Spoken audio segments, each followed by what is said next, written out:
Morning Invasion. More of a complete breakfast. You're stupid. With Dax and Steve-O. I suppose we should get going. Yeah! Let's go. 10, 9, 8, 7, 6, 5, 4, 3, 2, 1.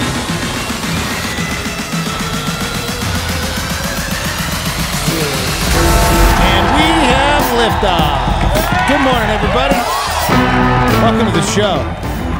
We're live from the Dreamstar Remodeling Star 88 Studios. That's right, we're here. We're here, guys. It's March 26th. I'm with you. That's right. Good morning.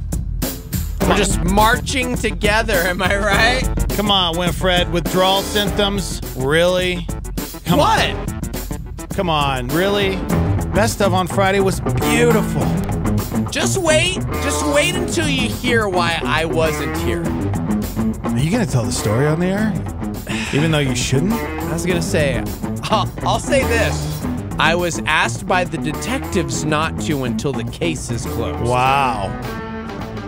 Yeah. No, I'm not being funny. You guys should have been following me on Instagram Live, because on Friday, I went live on Instagram while I was hanging out in my office, and Steve-O joined me and told the whole story.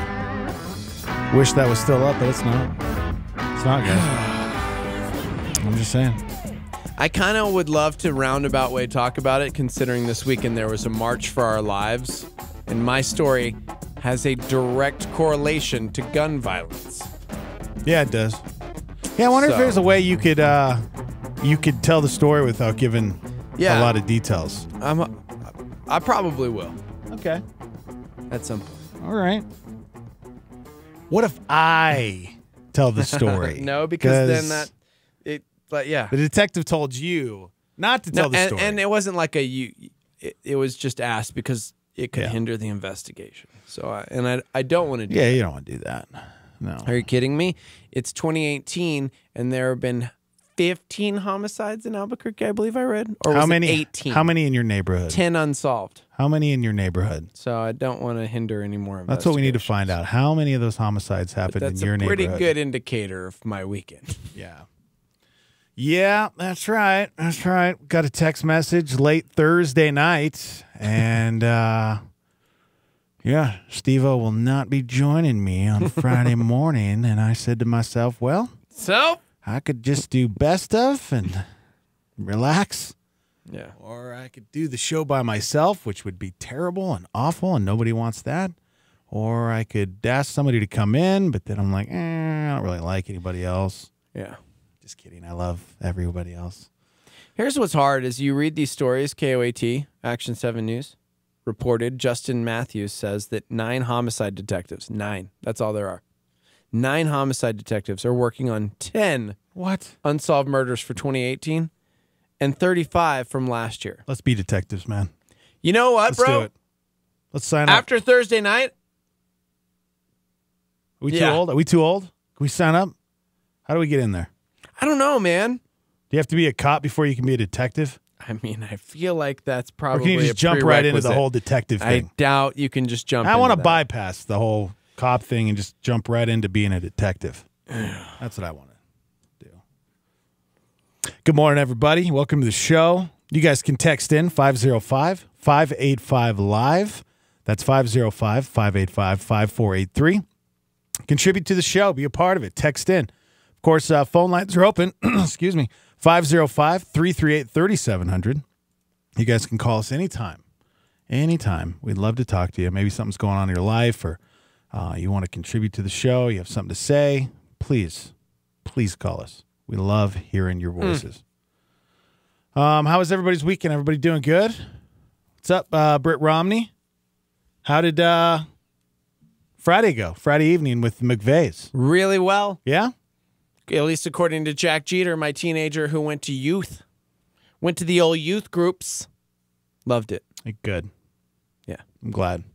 How did it go, Britt Romney? Carl, good morning. Jarrett, we're on Facebook Live. You guys can go watch the show. Facebook.com/star88fm. And good morning, YouTube. Welcome to the show, guys. Britt says that Jack told her that he didn't feel safe at home anymore. I told him he could come live with us. That kid is such a drama queen. Yeah, he is. Well, he's what? How old? 14? 14. 14. To be fair, gnarly incident. happened Yeah. last week. Thank But it was like, goodness you don't they weren't feel home. safe at home anymore? Shut up. It's rough everywhere. It just happened to be our neighborhood. You need to go down to Scotty's Pawn Hive and buy a security system with cameras. You need to put out cameras. Oh, I'd like to say I did that. Yeah. I But definitely, you need to take it I next level. definitely though. went to the pawn shop and bought some security. If you know what I'm saying. Go to Facebook or YouTube Live. It's the only way you're going to be able to see it. Yeah, my boy Richie Rick. Oh, man. Every time I go over to his house, he'd be like, I got to show you something. And he'd take me out and he'd show me his surveillance videos. And almost every night, I call them cockroaches. These cockroaches come out at night. Yep. And they just walk down the sidewalk looking to break into vehicles or homes. Mm-hmm. It's That's what I'm saying. It's everywhere. We got to be vigilant. yeah. I'm a fan of my neighborhood because my neighbors kind of all got together last week, which was really dope. So, yeah. Good. Somebody said, please tell the story before 7 a.m. because I'm dying to hear it, but I got to go to work. How about this? 6:34. 6:34. 6:34, we're going to tell the story. Good. It'll be the first headline in headlines. No, we're going to do headlines right now. So we can then tell the let's story just later. do it. So we can tell the story later. You know, Friday we weren't here, and I'll tell you why at 6:34 in the a.m. But because of that, we missed out on another edition of Hollywood Hits. All right, everybody, welcome to Hollywood Hits. Black Panther has reigned supreme at the box office for 5 weeks in a row. Could they go for a 6th weekend? Or would Pacific Rim Uprising dethrone it? Heck, Sherlock Gnomes is out. Am I right? Also, I Sherlock can only Gnomes. imagine the faith-based film that is taking the nation by storm. So who won the box office? I would have been wrong. You would have been wrong? Yeah, I would have said Black Panther See, again. I'm bummed. I would have been right, I think. You would have said Pacific Rim? Yep. Yeah, dude. My 5-year-old saw these trailers and was losing his mind. So, Black Panther finally was dethroned from the top of the box office. Bye-bye. However, it still made enough money to come in second place and become the top grossing superhero movie of all time in the United States. Pretty impressive. It's made over $630 million, which surpassed The Avengers, which made $622 million in 2012. It's 5th on the all-time domestic box office list behind Star Wars, Avatar, Titanic, and Jurassic World, and it's 12th all-time worldwide. It's crazy! Wow.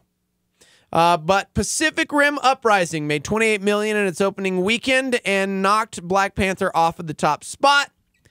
But the best news, in my opinion, is number 3, I Can Only Imagine, made $13.8 million, which puts it at $38 million for the first 2 weeks. Guys, Man, that's crazy. Look at that. Number 1 and 2. I'm telling you. Number 1 and 2 we got Pacific Rim and Black Panther, and then I Can Only Imagine. Really? That's crazy. I'm going on record. I'm bragging. I called it. You did. We saw this movie like a month ago, and I said, this movie is going to change the game for faith-based films. It is awesome. And here's the reason why. It's probably not going to change the game for future films. However, it was contemporary. It had a great story to tell, and it was based on the, triple platinum hit, I Can Only Imagine, and how that was written. And it was just interesting. Shout out to my boy Justin, who came over and helped my garage door because amidst the chaos of last week, my coil snapped, my spring snapped on my garage door. So we're like trapped in the house, and I thought that was the worst thing that was going to happen to me last Thursday. And then chaos ensued. I promise, guys, 6:34, I'll tell you the story. However, he came over, and he's from, Greenville? Where Bart is from? Where Mercy Me is from? Bart Millard? Yeah. They went and saw that movie last week, and he was like, man, that movie was so good. I'll tell you what, I didn't know that was part of it. He was a good dude. Yeah. He was like fixing the garage and we're just talking. I'm like, dude, I'm not going to lie. I cried like bear. He was like, oh man, I was crying the whole movie, man. Crying the whole fixing movie. your garage. He's like, fix the garage. It was hilarious. That's good. Shout out to Justin. Dope dude. That's but cool. yeah, seriously. That movie is fantastic. Yeah, it'll make you cry. If you don't cry, for real, no soul. Litmus test. Mm-hmm. Do you, in fact, have a soul? Everybody needs a good cry. I can only imagine. Yeah. Moving on. Sherlock Gnomes, by the way, came in fourth. Opening weekend, Sherlock Gnomes, family-friendly cartoon, beat out by I Can Only Imagine. Wow. That's pretty huge, man. Also, speaking of faith-based films, Paul, Apostle of Christ, opened in 8th place. It made $5 million. I heard that was actually pretty good. Yeah, dude. It's got Caviezel, Fosheezy. Jim Caviezel's in it. It looks really good. Yeah, I definitely want to see it. I do think there's something to be said about I Can Only Imagine because it's contemporary. It's got Dennis Quaid. Acting's pretty good. Yeah. Moving on. We've been talking about this dude for some time now. Talk to me. Mad Mike Hughes, the Rocket Man, who believes the Earth is flat. He's been saying, I'm going up in space, man. And I'm going to prove the Earth is flat. Because when I get up there, I'm taking a Polaroid. Oh, man. Polaroid of the flat Earth and the angels in the four corners. Well, every time, there's been some kind of issue because he is no rocket scientist. He's just some dude from California. Well, this last Saturday, Did he do it? Mad Mike Hughes Did he prove? finally went up in space. Did he get there? And he came back down in one piece too. Little dinged up, steam-powered vessel, a little cracked up. However, mission freaking accomplished. I don't From know. Mad Mike Hughes. Hold on. Did you see the rocket launch? No. All right. Boom. There he goes. Okay. We go. Where's he? Oh, look at him. He's going for it. Wait a second. He's going into. No. Oh no! It's coming back. He went. It's coming back, Wait a guys. It's second. coming back. Did he? It's coming back. I'm pretty sure he went about 400 yards up and then parachuted out. Are you kidding me? That's not high enough, sir.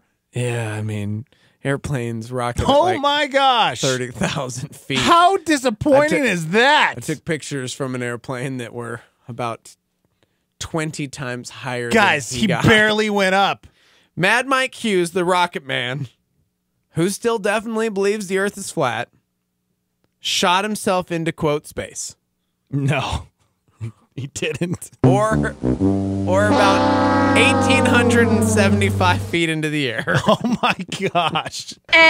Wrong. Are you kidding? Yeah. 1,875 feet. I'll say this, dude. This guy is crazy. He's kind of a whack job. You know, you got a good point. But he shot himself 1,875 feet in the air without any kind of actual rocket scientist's help. Yeah, you got to give the guy a little bit of respect. You really do. He's a complete idiot. He is a dumb. But you know what? If he's willing to launch himself up in a rocket, he's a rocket man. he is a rocket man. Mad Mike Hughes, we salute you. 1,875 feet in the air Saturday before a hard landing in the Mojave Desert. He told the Associated Press that outside of an aching back, he's fine. He reached a speed that they estimate to be around 350 miles per hour before pulling his chute. Pretty impressive. He was dropping too fast, though, and he had to deploy a second chute. He landed with a thud. The rocket's nose broke in two places, and like it was designed to do, so that's good. He said, this thing wants to kill you 10 different ways.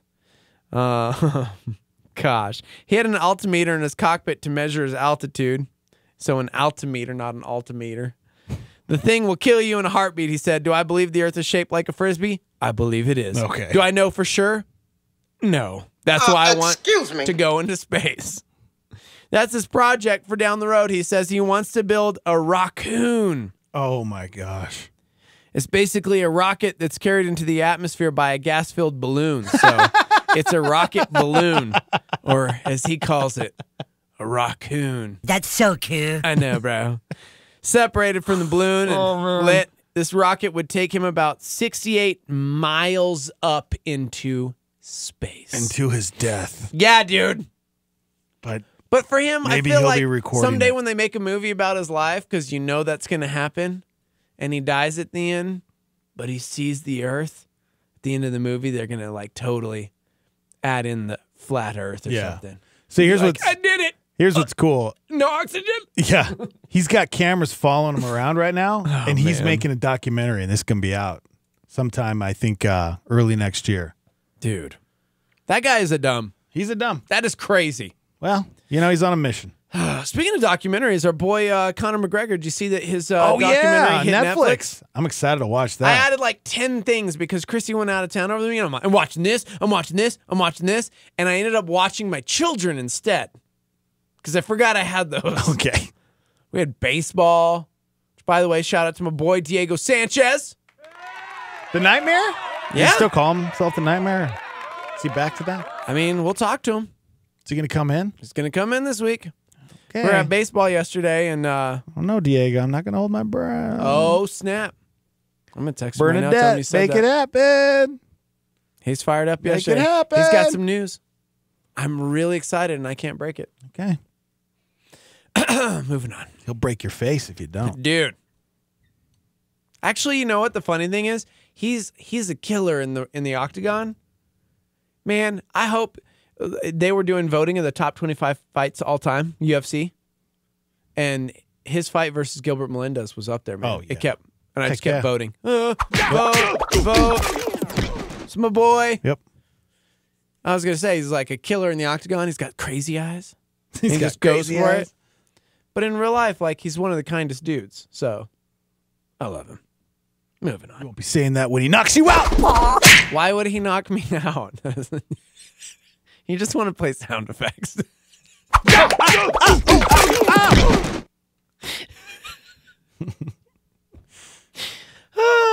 One Pennsylvania school district plans to stop school shootings, and they've got a really good way to go about it. They're gonna put a bucket of rocks in every classroom for other students to throw at a shooter. That's a great idea. This is real. A rural school district in Pennsylvania is arming teachers and students with buckets of rocks as a last resort should an armed intruder burst in. I mean, listen, dog. It worked for David and Goliath. A bucket of rocks? Every classroom in the district, about 90 miles northwest of Philly, has a 5-gallon bucket of river stones. They said, we always strive to find new ways to keep our students safe, adding that the rocks are one small part of the district's overall security plan.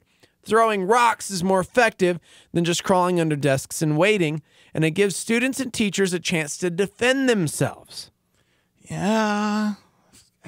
The district has about 2,700 students at 3 elementary schools, a middle school, and a high school. I guess it's not a terrible idea.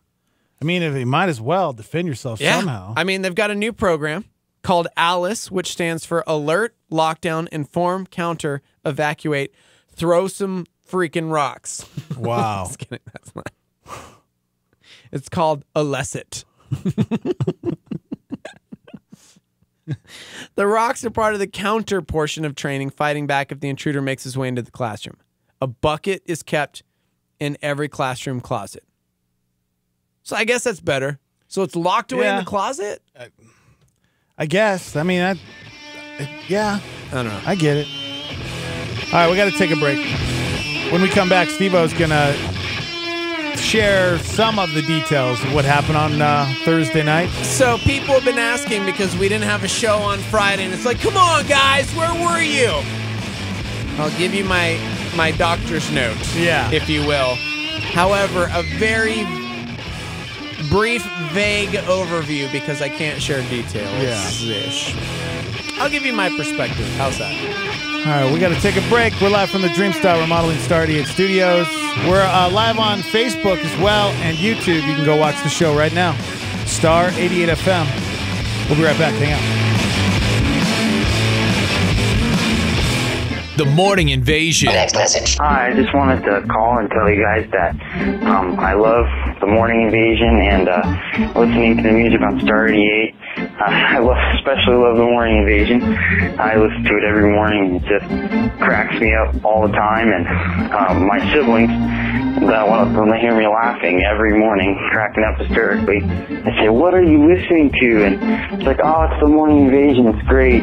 And all my friends that I talk to, I say, "Hey, have you heard of Star 88, the Morning Invasion?" They're like, "Oh yeah, definitely. We love the Morning Invasion." So just wanted to say thank you guys and keep up what you're doing. The Morning Invasion with Dex and Steve-O on Star 88. I'm Daniel, and it's time to get in the techno. We've all heard the joke, if I die, clear my internet browser history. Well, ignoring the social context, it's actually not a terrible idea if you're taking your computer to Best Buy's Geek Squad for service. The Electronic Frontier Foundation Digital Rights Group has sued the FBI via the Freedom of Information Act and learned that the Federal Bureau of Investigation had been paying employees in Best Buy's Geek Squad to act as informants and turn over information about illegal content on computers in for service. Best Buy defends themselves by saying, "We have a moral and, in more than 20 states, a legal obligation to report these findings to law enforcement. We share this policy with our customers in writing before we begin any repair." Not that any of us should have anything to hide, but you might think twice before allowing a stranger unfettered access to your personal data. I'm Daniel, and now you're in the techno on Star 88. President Abraham Lincoln said, "My concern is not whether God is on our side. My greatest concern is to be on God's side, for God is always right." Star 88 with a solar flare.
As a Christian, you have a hope to share. With more, here's Matt Chandler on a Star 88 PowerPoint. You and I live in a day and age where if it's not extraordinary and big and loud and fast and famous, it's discarded. But so much of what God is going to accomplish in your life is going to take place quietly over a long period of time with you just being faithful where you are. Right? We should never despise that. You should just never despise normalcy. God is at work in normalcy. And the light of Christ burning inside of us is one of the ways we live as kingdom of priests in this world.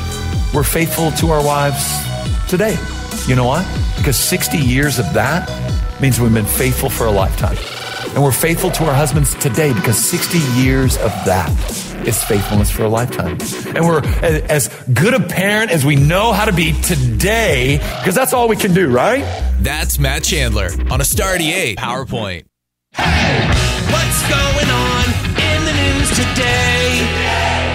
NCAA March Madness, top seed Villanova beats Texas A&M 71-59 in Boston, now heading to San Antonio. President Trump calls the allegations from Stormy Daniels and other women a political witch hunt. Steve Mnuchin defending President Trump's proposal to impose tariffs on imported aluminum and steel and to negotiate with individual countries like South Korea on reducing them. Ambassador Lighthizer reached a very productive understanding with South Korea. The Spanish Catalan region protesting the detention of their fugitive former leader in Germany following a declaration of independence by voters in Catalan last October. The government in Spain declaring, though, that referendum was illegal. Turnover in the Trump administration. He did say that he's expecting to make one or two major changes to his government very soon, and that's going to be it. St. Louis had the cheapest average gas price, $2.22 a gallon for regular. San Francisco the highest at $3.54. Good morning. Welcome to the show. We're live from the Dreamstar Remodeling Star 88 Studios. What are you guys doing for Easter? What are you guys doing on Sunday morning? Oh, I know what I'm doing. What are you doing, man? Spending it with my best bud. We're gonna wake up at 4 and eat some breakfast, and then get on down to the stadium. We're gonna party like it's 1999, except really not because we don't wanna get fired. So we're gonna hang out and talk and interview Nate, who steals all the time, but it'll be cool because he is our boss. And then Skip comes with the word of God. We're gonna party and worship and hang up. I'll stop. I could have kept going for hours. Why did you stop? I don't know. That was a great song. Yeah. I can't wait for Easter sunrise, bro. Oh, man. That's right, everybody. We're going to be kicking it off Sunday morning. That's right. Really early down there at beautiful UNM Stadium, 6:30 a.m. We broadcast live from the stadium, and you guys come down, hang out. We'll be playing music videos, and 7:30 is when everything kicks off, and Sarah Reeves is going to be here. Bell Drums Worship. Yeah. And, of course, Pastor Skip Heitzig has your message. So bring your family, bring your friends.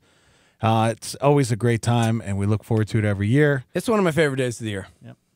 I mean, it's Easter. Yep. We always have a great time. Always a party. It's a party. I love party. it.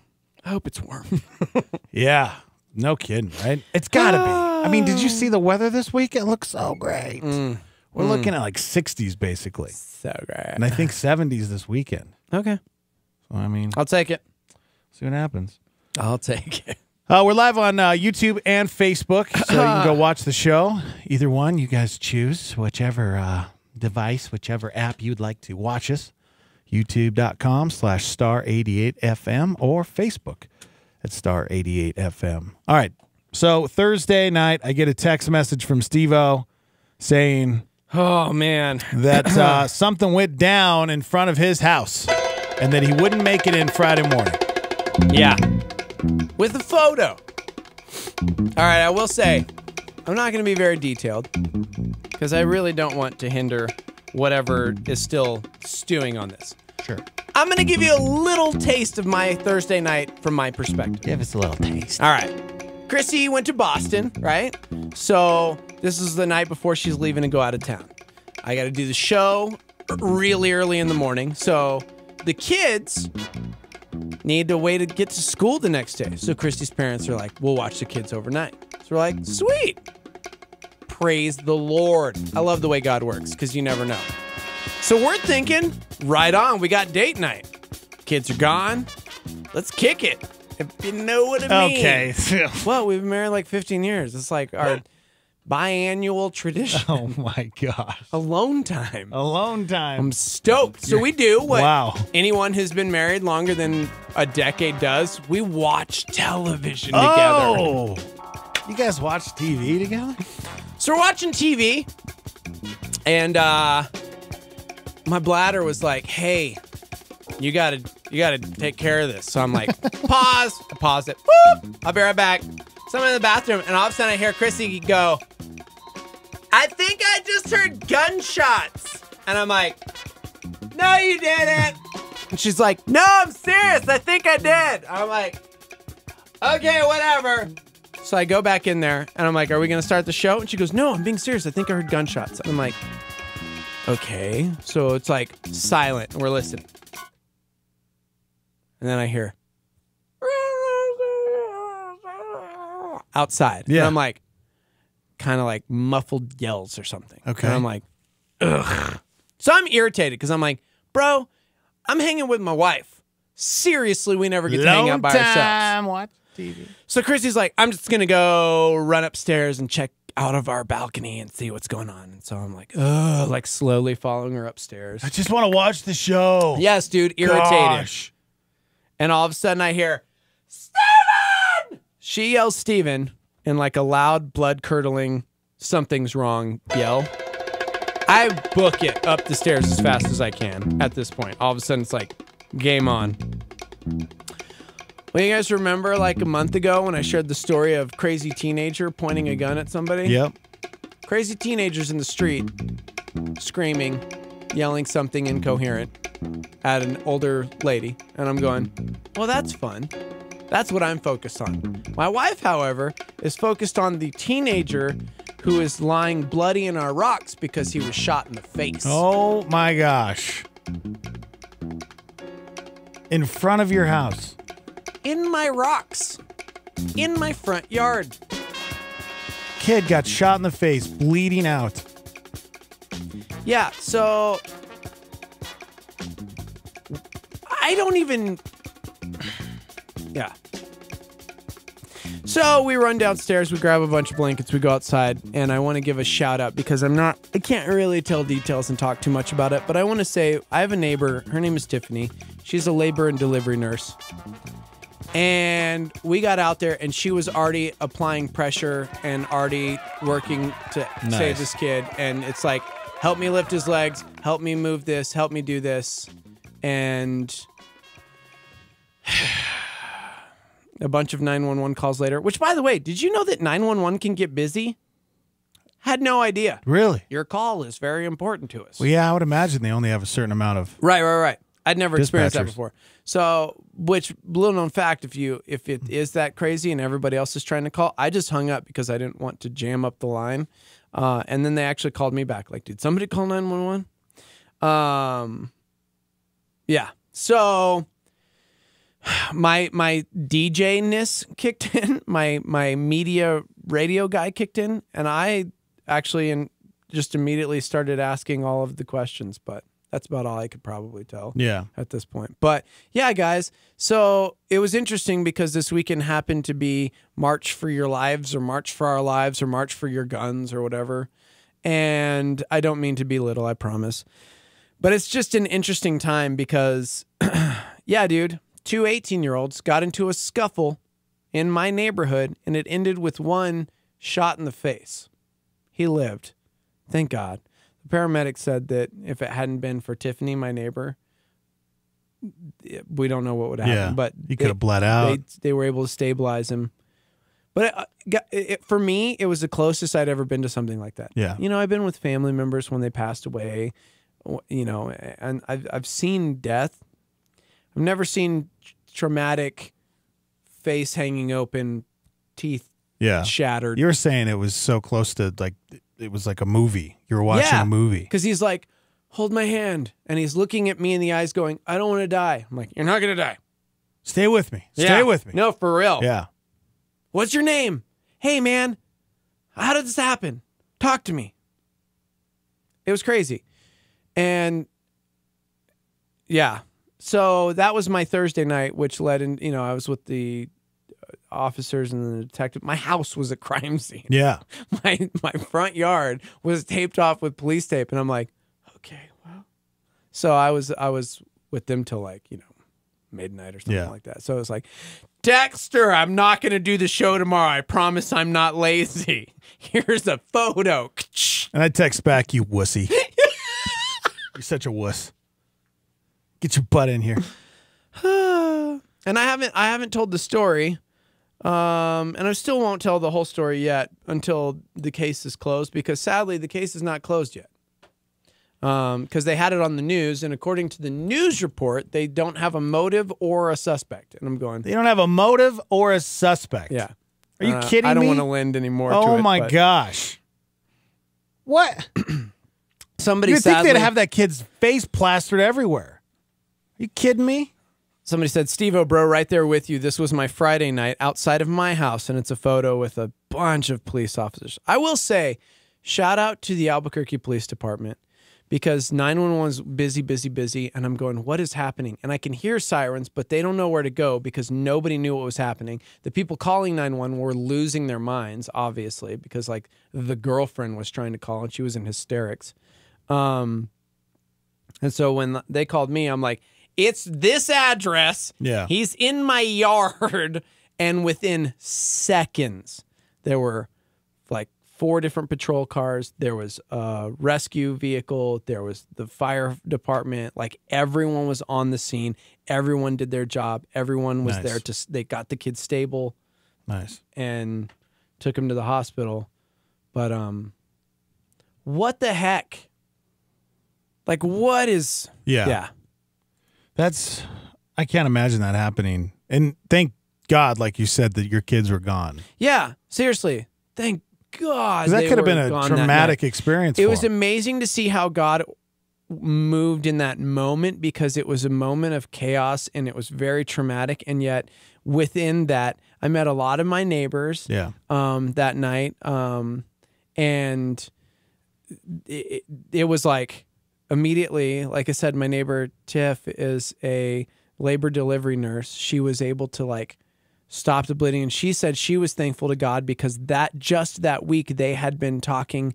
I think she spoke at a classroom or something. She was saying at a school about first aid, emergency response, like safety tips type thing, and it just kicked in because it was so fresh in her brain.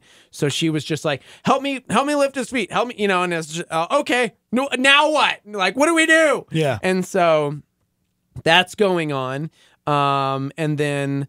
I got to meet a bunch of other neighbors who I don't want to necessarily call out, but like I met another neighbor named Ashley who was also a nurse, and my boy Justin and Christina who like across the street who actually chime in on Facebook Live from time to time. Like, and a bunch of us just came together and immediately were like, everybody's exchanging numbers, neighborhood watch, here we go. Like, how do we make this community safer? Yeah. What do we do? Because teenagers are shooting teenagers. Mm-hmm. So and it seems like that the problem is just at that one house. Is what it seems like. Yeah. So get rid of that. Seems like your neighborhood will be fine. Yeah. So it just. Yeah, that's. I don't know, man. It's happening all over the city, man. Yeah, I remember the Stormy chimed in and said they tackled a fugitive on my porch. It was insane. Jeez. Real life cops from my porch. How many homicides did you say already? 10 10 in 2018. homicides? Jeez. No, I'm sorry. 14. 14. 10 are unsolved. Wow. That's what it was. 14 homicides in our community alone this year. I'm moving this. People are complaining. Well. Yeah, well, the guy apparently that got shot in the face, he's gonna live. He's fine. I hope so. And he was in stable condition. Yeah. But I was talking to, I ran into Diego yesterday, Diego Sanchez, UFC fighter, and he was talking about this from the perspective of being a dad, and in our community, it seems like we just turned to violence, like instantaneously. It's terrifying. And nobody fights back in a way that I don't even want to say is acceptable, because we probably shouldn't be putting our fists up, but we just don't know how to respond to bullying, or, and we turn to violence in the most horrendous ways. Right. And so, man. Yeah. I mean, we've talked about it before, how do we change our city? And it's going to take a while to change something like this, but it starts with our parents, the parents out there, because it's these kids, that the way they're being raised, they some of these kids don't have, parents that are involved in their lives, that don't love them the way they should be loved. And so they're turning to gangs and drugs. And that's over a period of time. That's when you're going to see your city, your town change, because you have these parents out there that aren't involved. They don't care. Right. It's so sad. Question is, how many people marched this weekend? Because I want to know. I'd be curious. I was reading everything about the March for Our Lives over the weekend. There was a rally just about everywhere, including one locally. I was not one of those people, but I would be curious. I want to know, because I do think we need changes. I don't know how to go about it. I wouldn't even know where to begin, and I don't want to turn it political, but it was just crazy for me to see a teenager, and his immediate response was to pull a gun and shoot another teenager in the face. Yeah. So, I don't know. Where did the kid get it? How did he get it? Yeah. There's so many variables, but it's like the condition of the heart of man is so corrupt. Like, we were born into sin, guys. And I do think there needs to be reform. I do think there needs to be change. However, at the core of it, we'll never be able to legislate morality. Yeah. Yeah, we talked about they'll that. They'll find different weapons. They'll find different ways. They'll find different tools until the heart of man is changed. I'm not saying we don't need reform, because it's crazy to me how all these kids are somehow getting weapons, but how do you comprehend a kid doing that? I brought that up the other day with you. How do you wrap your head around somebody pulling a gun out and shooting another human being in the face? Right. Where do you get to? Because I was trying to talk to my older boys about this, because it's not like something you want to talk to Brody about, but I have a 14-year-old and a 12-year-old. And so I sat them both down to talk to them about it, because it was like, guys, this is very real, clearly. And I talked to my boys more about loving the outcast. Like, Jesus loved those that were on the fringe, man, those that were unloved, those that were mocked and made fun of, and those that were, and I'm like, he himself was mocked. He himself was, and I'm like, we need to love others. We need to stop hating people because they look different, because they act different, because they are different, because God created us different and unique. And I was trying to talk to him about that, but also just to be careful. And then I will say this, on the very same day, I went straight to my brother at the pawn shop and said, Scotty, how do I protect my family? Mm-hmm. We grew up in Lubbock, Texas. My parents were both lifetime NRA members, and they were always advocates for guns, for protection, for gun safety. We went through courses, everything. But I was just when I had kids, it was like, I don't want those in my home. Yeah. And then I see what's happening today, and I'm like, okay, responsible human adults, man, we got to do something. Mm-hmm. We got to do something. I don't know. I don't have the answers, but I will say it greatly affected me on Friday. 505-338-3700 if you'd like to call in. Good morning. Hi, guys. It's Megan from Roswell. Hey, Megan. Hey, I just wanted to chime in. My brother actually had a shooting happen in front of his house not too long ago, and it wasn't even like a drive-by or anything. This guy was just walking down the street and shot at the house across the street from my brother, and my brother had his cameras actually caught the guy. But it's happening everywhere, Yeah. Like, it's not just a BBQ. Yeah. But on the plus side, can I give you guys some good news? Please, Yes. please. Okay, so this weekend, my church, we did a production for Easter, or for Palm Sunday, and 241 adults got saved, and I don't know how many children. No way. Amazing. Yeah. That's incredible. Yeah, Right on. so just thought I'd brighten your day with that. No, There that's you good. go. I was actually thinking about that when we're talking about this conversation, like what do we do? And it's those simple things that we don't think have an impact. It's the simple things of inviting someone to church. Right. Right. Get them to church so that they can hear about Christ and, let God transform their heart. Yeah. Love your neighbor, you know? Go across the street and meet your neighbor. And guess what? Maybe it's actually the kid within your youth group. I'm so proud in this moment because Britt just chimed in and said it's a parent. It's all about parenting. Jack, my son, invited a boy who was sitting alone at youth to sit with his group. Oh, that's and cool. That's awesome. Because it's not just the outcast there. It could be the kid that's different within your own youth group that you shun, that you treat differently, and man alive, how are we ever going to change when we're still in these stupid cliquey groups and treating others so differently and making them feel unwelcome and outcasts? And then we wonder why people turn to these horrific things. Yeah. Thank you for calling. I'm glad that you shared that. Just for an example, I don't want to call the guy out, but we got texted this morning or over the weekend from a friend who, here's a person who has been in jail. Mm-hmm. He gets out and he's trying to find a job, can't find a job, trying to find help, trying to find somebody, to help with clothes, trying to get back on his feet, trying to better himself. And he feels like every door is getting slammed in his face. Yeah. And his response is, you know what? I'm just going to go and do something stupid so I can go back to jail.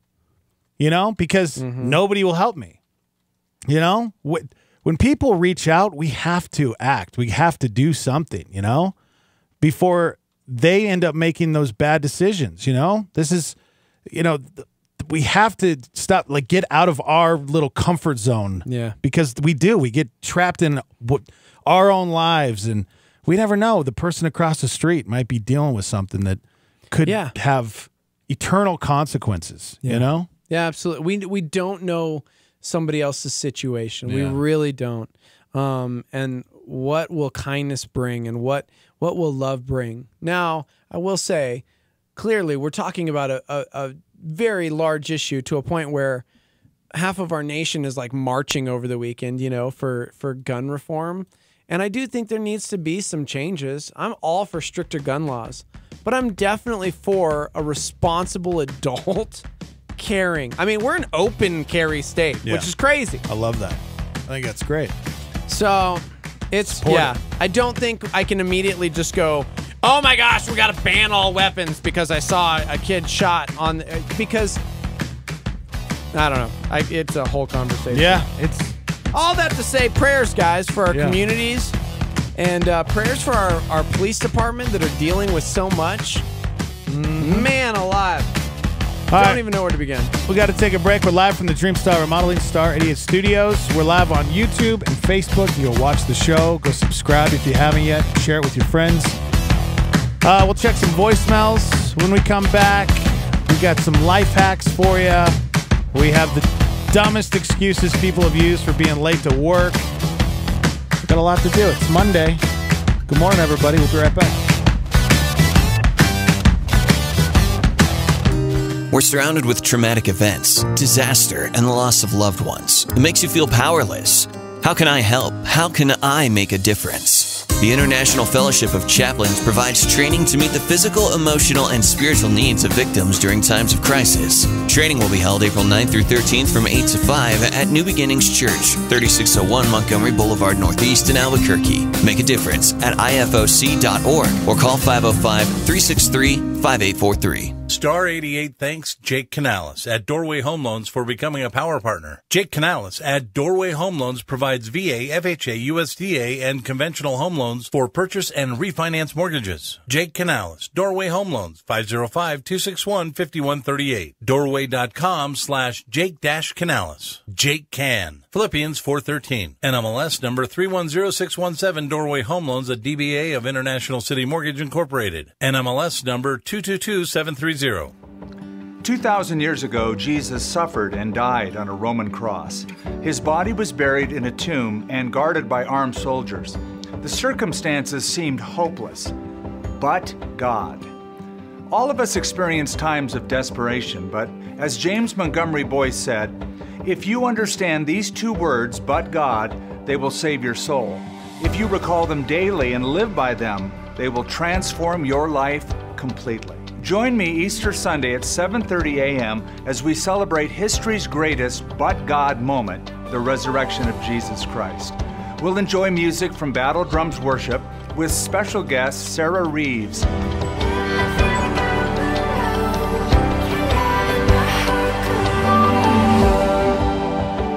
And I'll present a hope-filled message about how you can experience life change.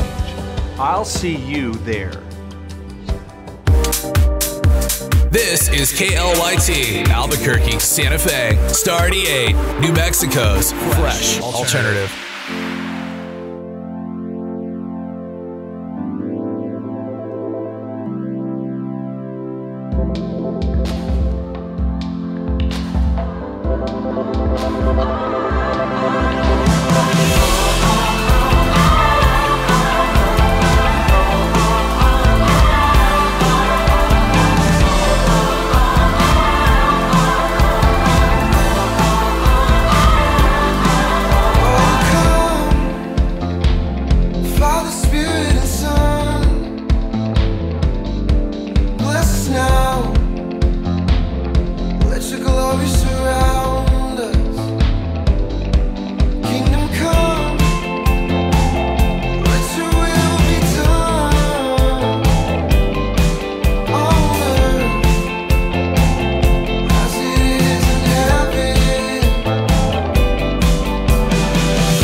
morning invasion. Next message. I usually call in and joke every morning, but I wanted to keep it real for a second.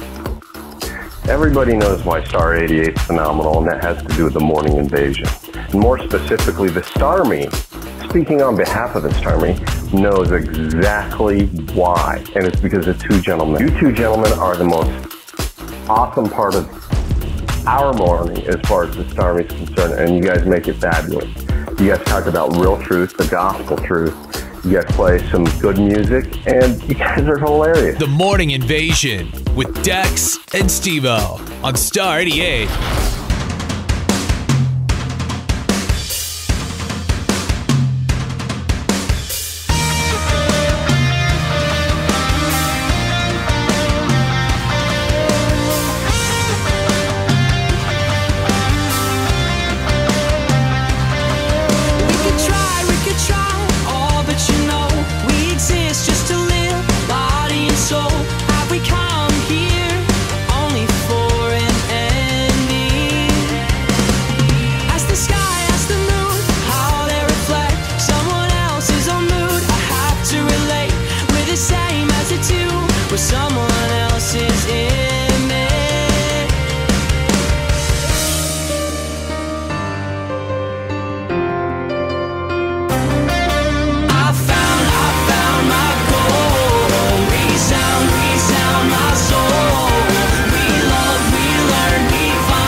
I can feel it in my bones. So much left unknown. We continue to grow old. At least I have found my goal.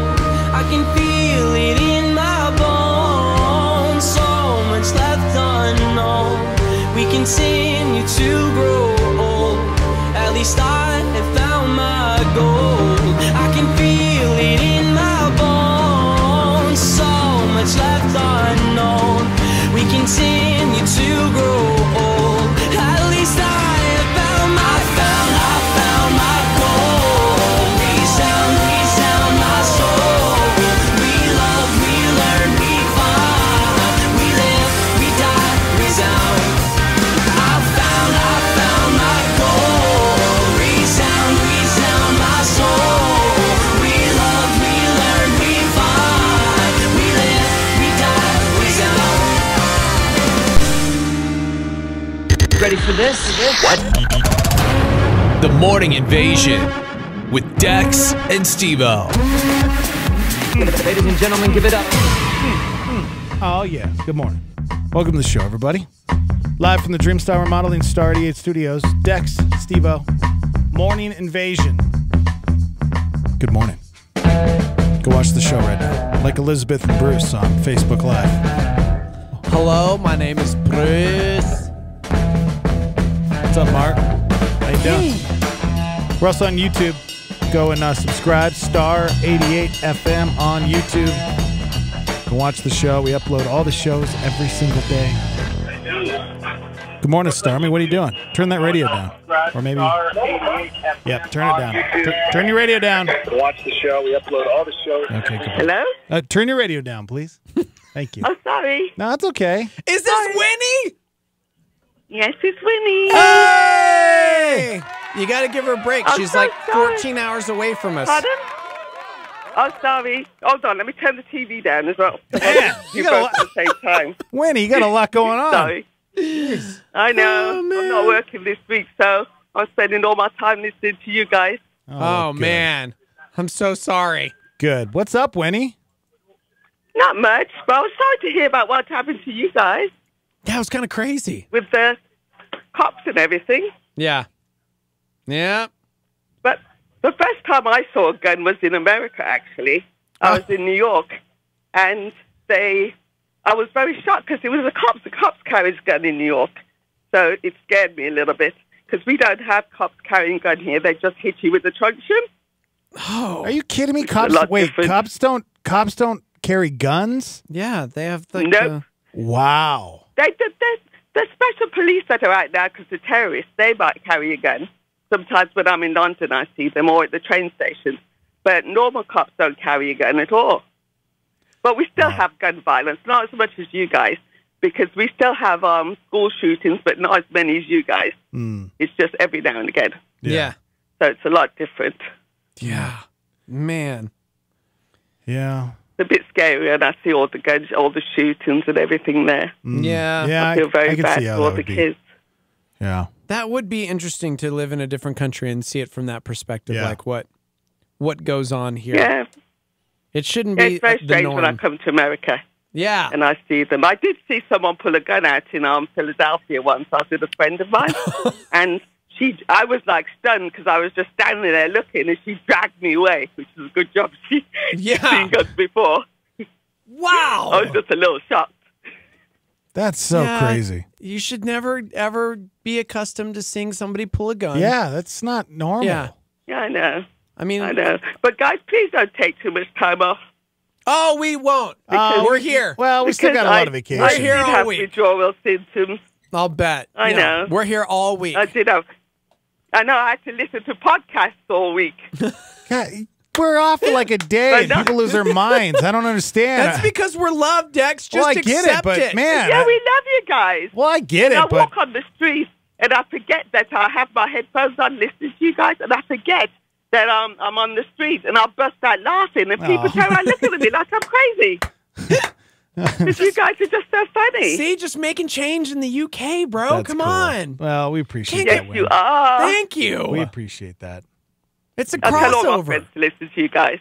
Oh, that's amazing. See, but is our humor dry enough? Because British humor's a little dry. So, like... It's a bit sarcastic. Well, you're quite dry. That's true. You know what? Touche. You're quite right. I guess I'm for British audiences then. I love it. I'll take it. You're British, really. Thank you. You know what? I'll accept that honorary title because I love it. Okay. Oh, Okay. man. All right, Win. Well, we love you. Okay, I'm glad talk to you guys later. Okay. All right. right. Love you too. Love you. Bye-bye. Bye. I'm like, we gotta let her go because this is costing $47 for her. Oh, Winnie from London. Just checking in. That's so cool. Mm-hmm. I definitely, I'm going there someday, guys. I am too. I can't wait. I want to visit the Globe Theater. You know, the Globe Theater. The Globe Theater, yeah. Yeah. Because, obviously, the Globe. one of the more famous playwrights in the history of ever. Sure. You know, it's the guy that you like that Yes. talks like this, and he's Been dead for a few hundred years. Yes, that's right. He goes like this all the time and talks like Who am I talking about, Dex? Shakespeare. Okay, that's there what you're talking about. William Shakespeare, everyone. Yes. Did he talk like this? I wouldn't know. I'm William wouldn't know. Shakespeare. Yes. Yeah. Okay. 505-585-LIVE. You want to text into the show? We're part of people's routines. That's what I'm learning on Facebook right now. Yeah. So. Nah, that's cool. I mean, I get it. Except we haven't taken like a solid week off. I mean, we're just out for a couple days here and there, and people lose their minds. It's super weird. I'm just saying, somebody chimed in now and said, great morning to you guys. I just have to say that I have my whole family loving to listen to you guys. Even my 5- and 8-year-old last night didn't want to listen to anything else because it wasn't the morning invasion and was boring. Love you guys. Thank you so much. Yeah. Thank you. Yeah, and, if you have something great to say, you can always call the live line, 505-585-LIVE. You can call it and leave a voicemail. Let's check them. Next message. Hi, I just wanted to say how much I love Star 88. And I opened the cheese drawer this morning, and everything was moldy, Dexter. What? I was trying to be good to you, but you just left a pile of debris. So, Star, you've really touched my heart. Okay, I love you. Bye. Bill Peterson, are you kidding me? That is lies, lies, lies. How did you get that number? Next message. Good morning. Another day, another best of. Okay. Am I right? Well, I took it upon myself today to head on over to Steve-O's neighborhood and find out which video game he's been playing that's so important he can't hang out with us today.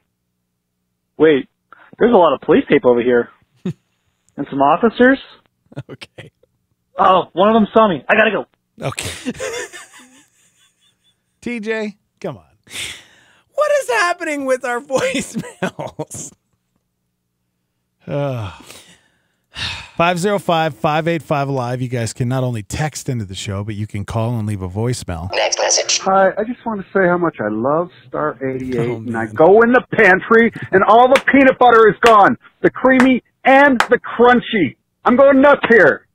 That's why I love Star 88. Bill? Did you eat all the peanut butter in the house? Well, I mean, yeah. Gosh! Of course I did. If you eat the last of the peanut butter, you've got to replace the peanut butter. That's Bill's job. Oh, man. He always buys the best peanut butter. I didn't steal your peanut butter, Bill. Come on, man. Next message. I had to listen to the show yesterday, and I've been sending you very encouraging messages. I've been trying to build you up in word and build you up in prayer, but apparently one of you isn't grateful. I wanted to address that, but I don't want to cut you down with my words. Words carry power. So I'm going to lift you up in prayer. So we can bow our heads for a minute. Okay. Dear Lord, Go ahead. I just pray that you continue to bless Steve-O.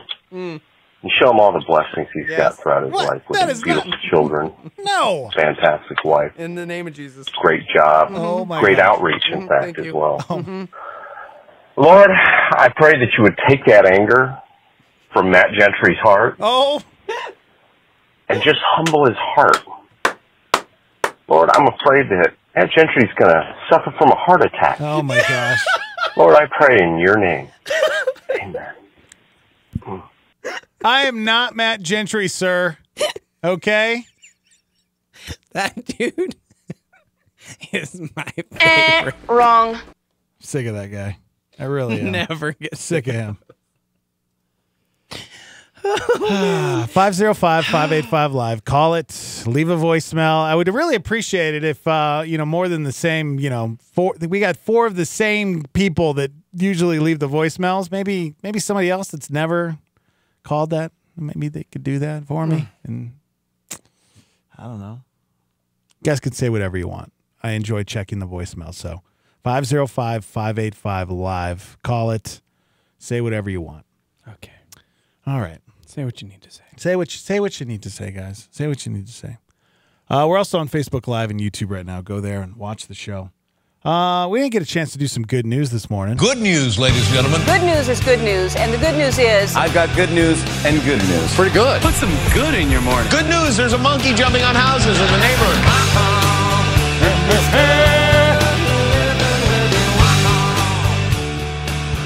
Three guys near Hilton Head, South Carolina, took a small boat out on a river last Wednesday, and it capsized in 30-mile-per-hour winds. The water was pretty cold, and hypothermia started to set in. Well, luckily, 2 of them made it back to shore, but 24-year-old Mason Ringer couldn't make it back. He tried swimming for a while, but couldn't beat the current. Then his feet cramped up, so all he could do was float. So This guy's ready. He's ready to just call it a day. You know what? This is how I'm going to die. This is how I'm going out. I'm going to drown. Until...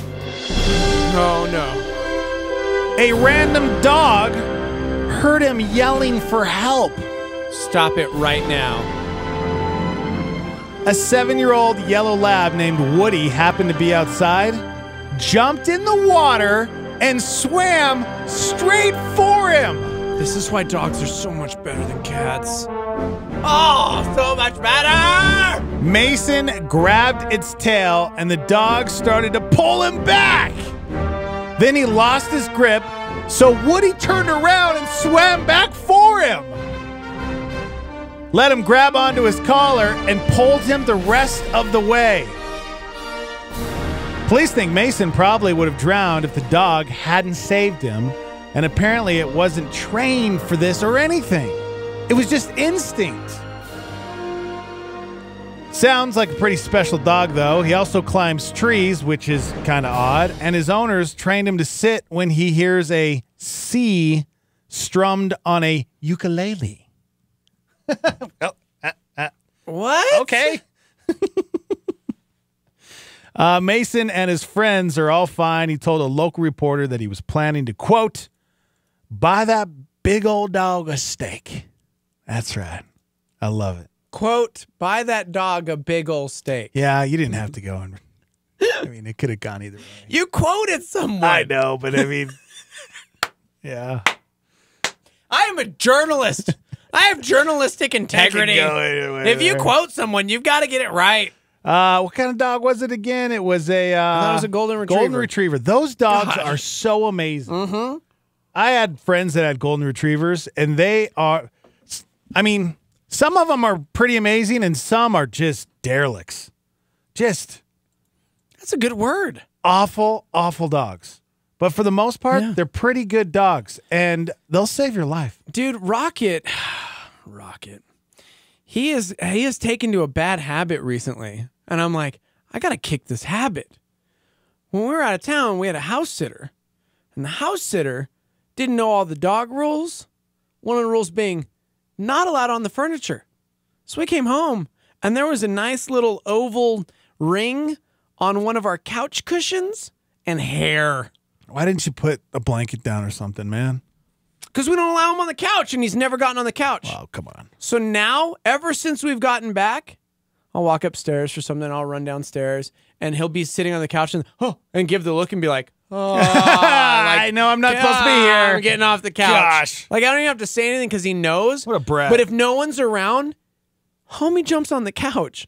So I tested him over the weekend and put all of the pillows out on the couch, like laid out flat so that he couldn't just get on the couch.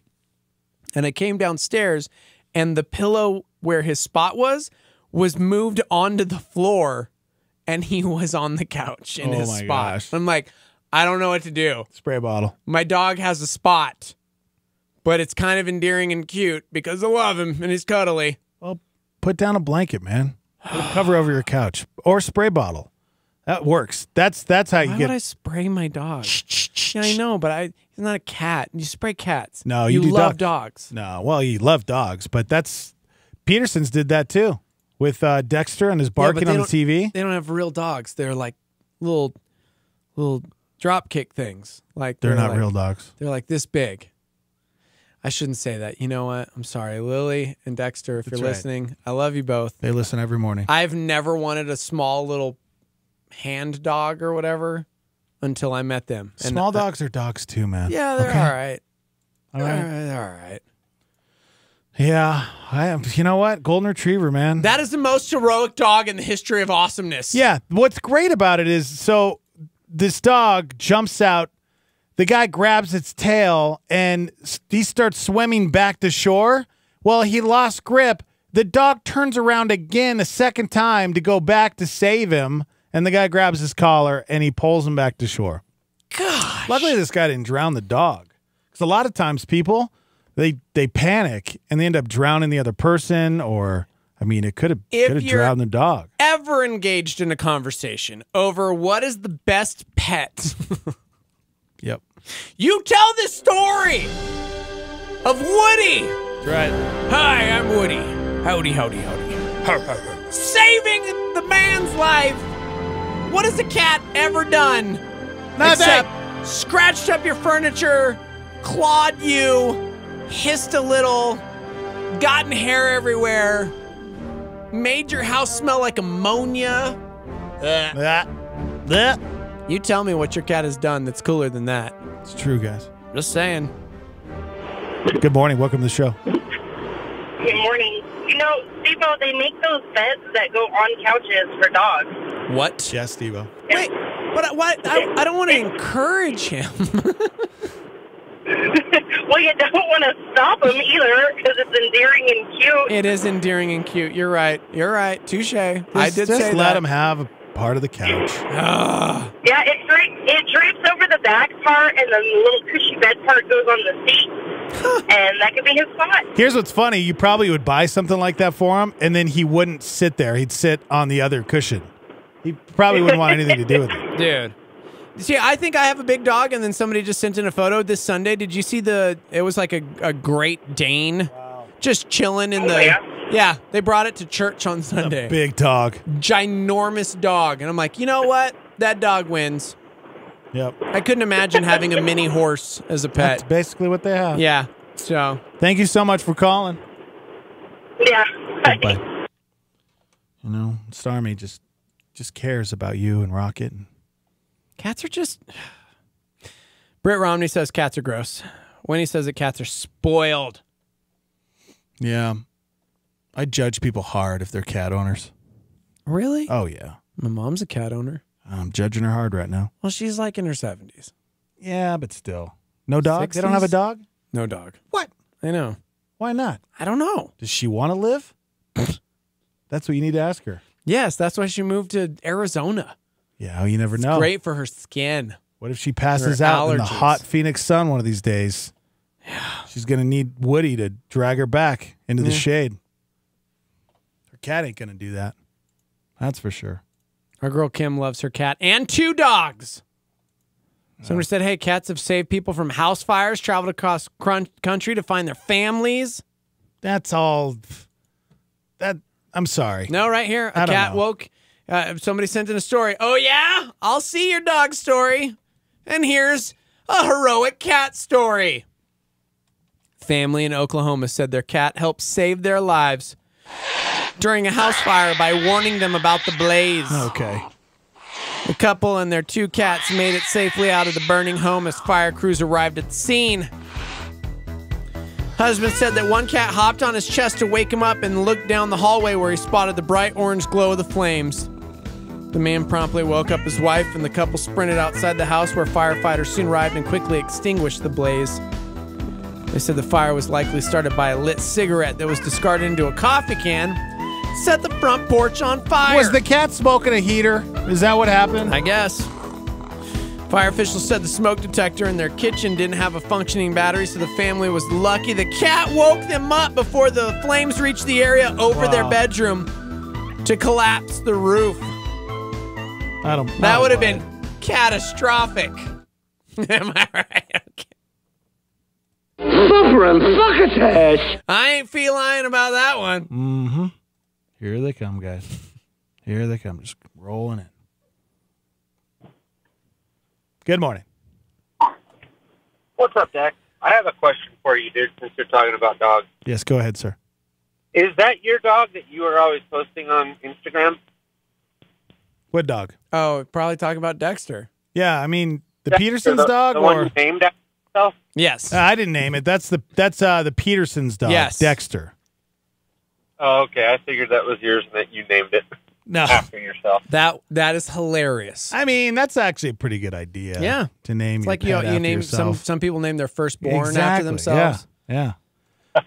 No, it's pretty funny to live in a house where their pet is your name, because whenever they yell at their pet because he peed or pooped in the house, they're yelling my name. So I get So you yelled pretty at a much lot. just have to turn off your Netflix movie and get out of bed? Pretty much. So you never have to Pretty worry much. about that with a cat. They just go in a box. Yeah. I know, right? See? And then there was that one cat that saved the kid from the pit bull attack. Do you remember that? Yeah. Remember the cat? Yeah. Thanks, Sean. You know what? Fine. That's fine. That's fine. You know what? Cat. You know what? I don't hate cats. I actually had cats growing up. But, you know, cat's name was William Shakespeare. No kidding. I called him Shakes. No kidding. Yeah. That's a true story. My other cat's name was Sammy Davis Jr. Huh. Good. Because he always had gunk in one eye. So he was always squinty. That's not a joke either. That's funny. Sammy Davis Jr. and William Shakespeare. All right, we got to take a break. We're live from the Dreamstyle Remodeling Star 88 Studios. You want to chime in? Phone lines are open at 505-338-3700. What's that live line number, Steve-O? 505-585-LIVE. That's 505-585-5483. Yeah. Send us a text. Mm-hmm. All right, we'll be right back. Hang out. A supernova on Star 88 with David Jeremiah. What Jesus is saying to the church when he says, remember how thou hast received, it is a veiled reference, in my estimation, to the Holy Spirit and his ministry in the church. Believers are to remember how they received and heard. It is clearly a reference to the manner of receiving and hearing. And in all ages, the church has received and heard in the same way. When somebody is born again, he receives the Holy Spirit. And the receiving has to do with the person of God, Father, Son, and Holy Spirit. When I became a Christian, the Holy Spirit came to live within me. That's how I receive. When a church is established that is a church of Jesus Christ, the way it becomes alive is the Spirit of God in the lives of believers comes to live within the church. Turning Point with David Jeremiah. Don't miss it on our sister station, KNKT, weekdays at 11 a.m. on 107.1 FM. Here's a solar flare from A.D. Simpson. When I cannot understand my father's leading, and it seems to be but hard and cruel fate, still I hear the gentle whisper ever pleading, God is working, God is faithful, only wait. Star 88.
Just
Now, a Star 88 PowerPoint. Here's Francis Chan.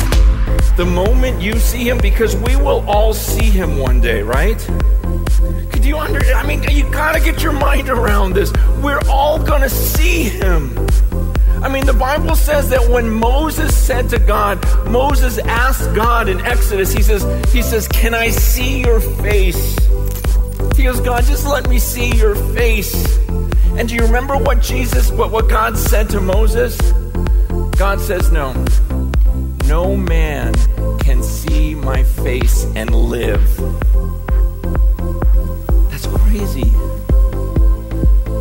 He tells Moses, I know you want to see me right now as a human being, but do you understand that no human being can actually see my face and live through it? That was Francis Chan on Star 88 with a PowerPoint. Hey, what's going on in the news today? NCAA March Madness, top seed Villanova beats Texas A&M 71-59 in Boston, now heading to San Antonio. President Trump calls the allegations from Stormy Daniels and other women a political witch hunt. Steve Mnuchin defending President Trump's proposal to impose tariffs on imported aluminum and steel and to negotiate with individual countries like South Korea on reducing them. Ambassador Lighthizer reached a very productive understanding with South Korea. The Spanish Catalan region protesting the detention of their fugitive former leader in Germany following a declaration of independence by voters in Catalan last October. The government in Spain declaring, though, that referendum was illegal. Turnover in the Trump administration. He did say that he's expecting to make one or two major changes to his government very soon, and that's going to be it. St. Louis had the cheapest average gas price, $2.22 a gallon for regular. San Francisco the highest at $3.54. Hi, guys. Good morning. Welcome to the show. Yo. What are you guys doing? How was your weekend? Anything cool happen? So good, you guys. Anything good happen? Yeah, dude. Luke's 12U Hooligans went 2-0. Nice. They won both of their games over the weekend. That's cool. 14-0. Good job, Luke. And 8-0. Nice. Yeah. For him. Good for them. Good for them. It's good, bro. It's good. Good games. Don't forget, guys, Easter sunrise service with the morning invasion. Come and join us Sunday morning at UNM Stadium. We'll be kicking things off at 6:30 a.m. For about an hour. 7:30 is when sunrise service launches, and we have Battle Drums Worship, Sarah Reeves, and Pastor Skip Heitzig. But really, 6:30 is the Easter invasion, bro. So. That's right, man. It's early, but if you happen to want to get down there because you want a good spot, we'll be there just trying to keep you warm. Can I just say, if you've never experienced an Easter sunrise service anywhere and you're in the Albuquerque area, you got to come to sunrise service. You got it. There's nothing like worship and hearing the gospel as like the sun's coming up and you're like cold and it's like warming your bones, and then like boom, impact, and you're like, this is the best. So good, guys. I love it, man. I really do. And it's Easter. I mean, we're celebrating our risen King. Are you kidding me? Come kick it with us. It's gonna be awesome. Yeah, I'll be performing live. I have a song I'll be performing. Oh my gosh, can we? Yeah, I got a song all prepared. Okay. You'll hear this song perform live. Easter sunrise service. This Sunday morning. Come and watch it live, guys, because I got pyro. Love it when you coming bunny hopping right along. Easter candy lover, eat 'em up, they're gone. Dropping up, you're hopping up as fast as you can. Easter bunny, kinda funny, I'm your fan. Yeah, yeah. Wow, I just wish you had rhythm. Come on. You brought chocolate and lots of it, you know what I like. Left an Easter basket when you came last night. Springtime, right time for bringing me sweets. Leave the basket empty, yeah, you know me. Yeah, yeah. Oh my gosh. Yeah, yeah. It's still going. Come on. Take those eggs and gobble 'em up. Jelly beans and get enough. You're the Easter bunny. Ooh, you're the chocolate I love. Oh, the Easter bunny. I got Gobble it all Mix is a up. little- You're the Easter Bunny. rough copy. I can't get enough. Basket full of sweets. Easter time full of treats, yeah. You guys will hear it live. Easter sunrise service. Not really, but it'll be cool. Oh my gosh! One more time. No. Take those eggs and gobble them up. Can you imagine performing that live? Oh my gosh! Yes, I can. Everybody just be staring.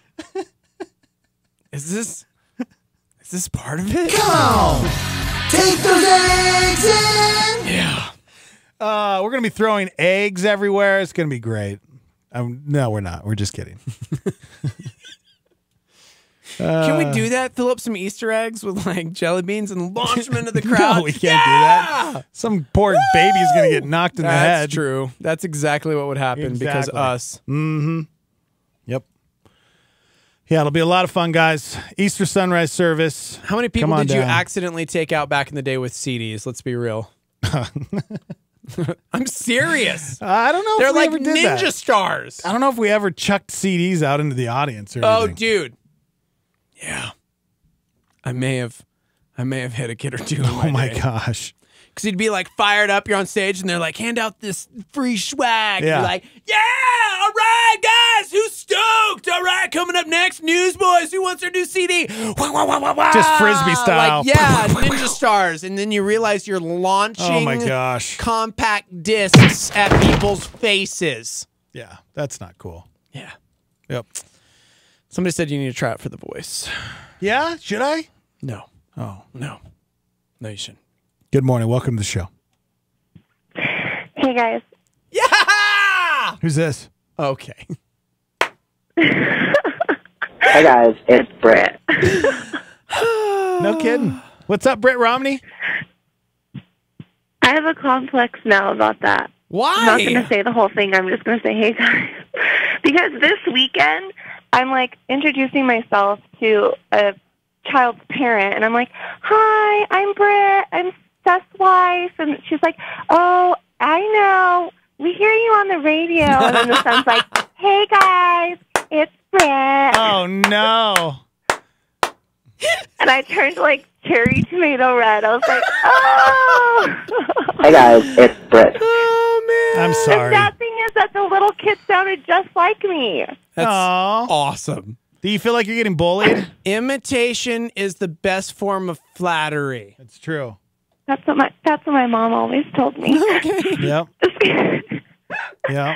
No, I'm just kidding. I don't feel like I'm getting bullied. I was just like, oh, so embarrassed. Yeah, you can't throw the B word around because everybody claims they're getting bullied. Yeah. Yeah. Yeah, I know. Well, if you want us to stop doing that, we will. Do you want me to delete that little sound never drop? will. We never will. No, it's endearing. Okay, good. Are you going to be at Easter Except sunrise when I'm- service? We're going to launch Peeps and jelly beans out of a hand cannon. Yeah, and light bunnies on fire. Nope, not But not real bunnies. As disgusting as that sounds, no. Unfortunately, we're not going this Kill year. the We're bunny. skipping. I'm so Kill the sad. bunny. You're sleeping Kill in. the bunny. Hey, oh my gosh, you're good. terrible. He was hearing you. You're being recorded. Gosh, that's horrible. Good thing it's spring break, so nobody's awake. Kill the bunny. Yeah. I know. Yeah, because it's totally Adults don't care. overshadowing, our day. Excuse me, not my day. Okay. Not my day. This is the day the Lord has made. We will rejoice and be glad in it because Jesus Christ rose from the dead. It almost sounds like mockery. I'm not and mocking. I want to punch you. I'm not mocking. Oh, but the prayer this morning through the live line was okay? Really? Really? Was They that were lifting Bill? me up. Now we're lifting me up. No, I don't know who that guy is, and I love him. He's hilarious. Yeah, he's not funny at all. It kind of sounded like Bill at first. Well, Bill did call a couple times and leave a voicemail, but Britt, you need to get a hold of your little constituents on Facebook. Somebody's making fun of my hair right now, and I don't know how to feel about it. I have great morning hair. I woke up like this, guys. I work in radio. I know. Well, Nobody I has was time actually, for this. it's so funny.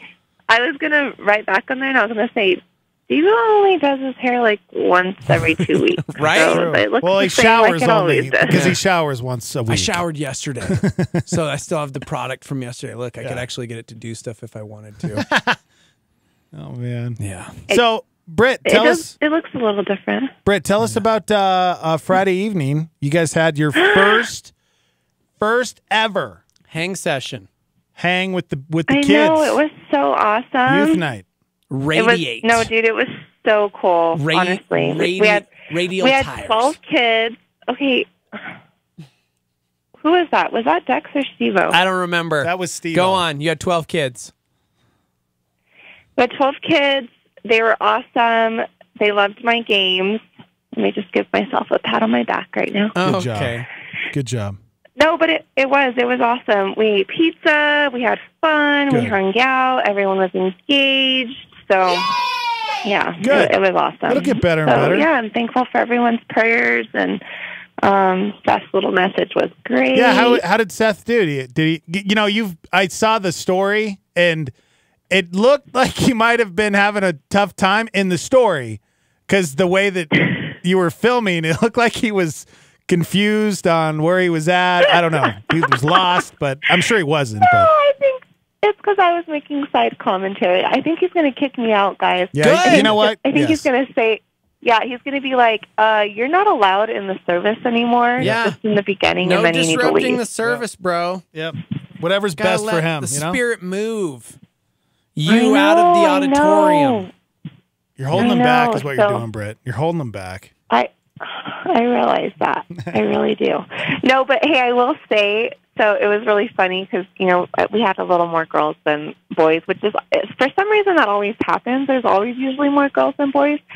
And you could tell they were crushing on my husband. And I was like, hey, girls, settle down. That's hilarious. You're 12. You're 12. Yeah. No, but it was good. And Steve-O's son behaved. So that Good. Good. I thought I was going to have to kick him out because he's, Steve-O's son. Yeah. Okay. But he behaved. I just honestly have no idea how you raised that kid. He's so awesome. Yep. Steve-O at that age was getting kicked out of church. No, I was not yet. Yeah, I was. I probably was. Crept in the flock. But maybe that's it, man. Lack of parenting, as we talked this morning about like the condition of man and our wicked hearts. I needed somebody to like punch me in the throat and be like, hey, accountability, knock it off. Not that I throat punch my kid. Yeah. We get what you're saying. He's such a good kid, dude. Yesterday we went to go eat after church, and he is like eating this whole box of Thin Mint cookies. Oh, good. And Girl Scout cookies, by the way. And he's like, do you want a cookie? And I was like, no, Jack, thanks. I was like, I don't support Girl Scouts. And his face he's like, oh, okay. I was like, I'm just kidding, Jack. But poor thing, he was like trying to be so kind. I was giving your kid crap. I'm sorry. I know. All right. Well, I'm glad everything went good Friday evening. And oh, you know what? Real quick, just last thing Seth reminded me. Oh, man. So, I don't know. You can't. The poor kid. Poor kid. He's not listening. He's asleep. It's spring break. Oh, it is spring break. So, but you want your children in youth group to trust and believe that they can tell you anything. And you're gonna just he didn't break tell me that anything. trust. I caught him. I know. He was caught. Oh, what was he So doing? it was after service, and I don't want to name any names. Yeah, don't. There was a child. There was a child who was FaceTiming a girl, and so I went up because I'm nosy. I'm like, who are you FaceTiming? He's like, Sophia. I'm like, oh, who's Sophia? What? She's just a friend. Just a friend, bro. Just a friend. Sure. She's I'm a friend. like, She's a girlfriend. Yep. I started thinking, I'm like, and you say she's just a friend. And He's inviting But like anyways. everyone to church this week, by the way. So I love it. Well, there's a competition. He wants a free meal and ice cream. Oh, is that Of why? course he's inviting everyone to church. Okay. You guys better step up your game with an Xbox One or something. Just say. You're bartering with children, okay? I love it. I love it. No, but seriously, so I'm like, hi, Sophia. Dude, this kid's face just got so red. Yeah, I'm like, Mom. are you coming? You're the worst. Are you coming? Here's what I've I'm learned like, though. Here's what I've learned. I don't think it was just like because it was a girl. That's all my kids do. They don't like. I don't think they know how to talk on the phone. No, my kids don't either. They only FaceTime. Yeah. Like everybody. Really? Yeah, my daughter, that's what she does too. Yeah, listen, youth group leader, you need to learn this. Kids, that's good to know. That's all they do. Yeah. Like my kids, I've never seen them talk on a cell phone. No, my daughter, before. she'll come home from school and her friend will be on the other end of the phone and they'll just be hanging out There have doing been homework. so many times I've walked into a bedroom like shirtless or like what? Seriously, Yeah. And then I'm like, Jack, you've got to tell me. He's all like they talk to their friends. Yeah. FaceTime. We would have It's done like the same thing. It's like when we were kids and we were watching future sci-fi movies and they were always on a video screen. Yeah. There are always random the future's children here. in my house through video screens. The future's here. So You're there right. you go. There's your note, Britt. Ask. It could be a new like youth group game. And show me how to actually work a cell phone. And none of them will know how to do that. They literally only FaceTime. Yep. Gosh, well, that's good to know. I'm totally. Yeah, see, I mean, Pat just said, yep, same thing. Sophia- 13-year-old daughter, same. Everybody, same. Yeah. What if you did Britt, what if you did something to where every kid that had their smartphone FaceTimed one of their friends during the service, and then they're in on the service, but then you set a challenge to those friends to somehow get there next week. You know? Maybe that's what you do. Okay. I guess that's like an okay You know what? idea. You're honest. I mean, I've only been in radio and media for 20 years. Okay. I don't know how to do promotions. I'm telling Don't you listen right to now, me. like, just be prepared. Well- You've got teenagers now. Welcome to the world of FaceTime. You better like bring your A game all the time. I'm constantly like, how's my hair? How do I look? Because this is why I shower now. I grabbed the phone and I was like, so Sophia, are you coming to youth next week? Yeah. And she was like, I don't know. Jack didn't invite me. I'm like, Oh, oh, man. really? Wow, I'm man. like, well, My kids here's will your be doing personal homework, invitation. like homework. And I'll go over to check on them like, hey, man, you doing good? Ha! And there's just a random kid also doing homework, but on FaceTime hanging out. Exactly. And I'm like, hey, random kid, you guys helping each other do homework? And they're like, they'll be listening to different music and then randomly be like, so how's your day? And then they're like still just doing homework. And I'm like, what is I'm going to have to start FaceTiming Seth while he's at work. Yeah, you should. You don't FaceTime your husband? You don't FaceTime your husband? Next subject. I mean, Hey guys, it's Britt. I FaceTime. No, we see each other every day. We don't need to FaceTime. Wow. See, when I'm away from my loved one, I immediately am like, I miss your face. Yeah. Okay, yeah, she's been away for a few days. Like, That's Seth, true. the longest Seth and I have ever been separated is like a couple days. Oh my gosh, Britt, you are such a phone hogger You know what? today. Check this out. Somebody, Looper just chimed and said, I bet if you guys start walking around in your underwear, they'd quit FaceTiming. So That's a good you know call, what? too. I'm doing this. Taking the boxer challenge. Only boxers at home. Actually, you know Don't what? do I'm that. not going to You're do gonna that. scar Sophia. Yeah, exactly. All right, guys. Well, it's been nice. Just wanted to chime in and say hello. Good morning. Love you, Britt. Good morning. See you later. Bye, guys. Alligator. Oh, glad we could help with the youths. Britt The Romney, street everybody. youths. Come on, take those eggs and gobble 'em up. Jelly beans and get enough. You're the Easter Bunny. The new Easter hit. Gonna perform it live, sunrise service, guys. No. Maybe I'll give you a little tease, though. Maybe I will. Maybe I will sing a little bit. No, dude, you're not singing that song. It'd be funny for like 15 seconds, and then people would be like, he's still going. Yeah. Most people wouldn't even know that that's Def Leppard. They'd just be like, is he singing about the Easter Bunny at sunrise service? That's right. That's right. Yeah. It's good. 505-338-3700. If you'd like to call into the show, you can also text into the show at 505-585-LIVE. We'll do some more headlines when we come back. We have 2018's list of the dumbest excuses people have used for being late to work. I remember last year's was pretty ridiculous. Yeah. Can't wait to hear the new list that just came out. Also, ESPN did a March Madness style bracket on the best sports movies. Ooh. Yeah. Dude, For the love of the game better be up there. That's right, I said it. That's a good one. Or Major League. Huh? Good call. We got some life hacks. And, of course, you guys doing okay? Stormy, tell us about your weekend. Anything you want to talk about? Text in, call us. We're live from the Dreamstar Remodeling Star 88 Studios. We'll be right back.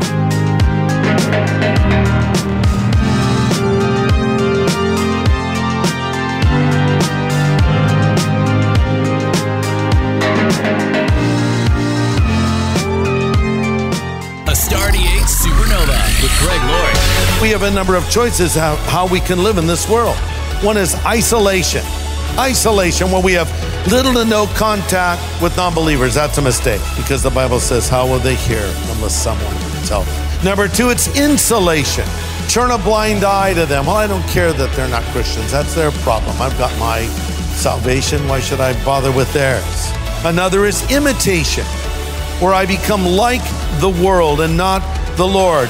But the best one is permeation and infiltration. So it's not isolation, it's not insulation, it's not imitation, it's permeation and infiltration. So without compromising my values, I go into their world and I shine the light of Jesus Christ to them. That's what we're supposed to do. Catch Greg Laurie's teaching show, A New Beginning, on our sister station, KNKT, weekdays at 8:30 a.m. on 107.1 FM. This is Groundwire with Sean Dunn. Groundwire.net. You know the cliche, if it's too good to be true, then it must be? She was referring to the free gift of salvation, the unconditional forgiveness of sins, and the limitless supply of love offered from God through Jesus Christ.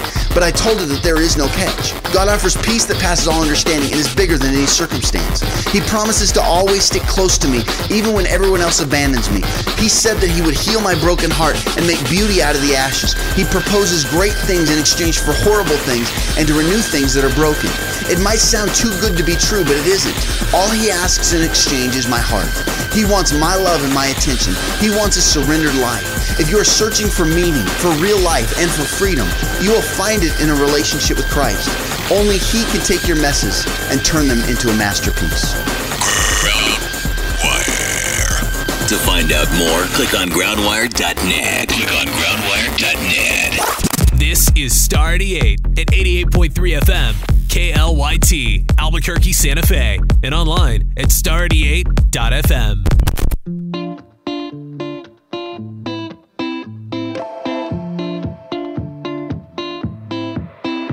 We got nothing in our pockets, not a dollar on the way.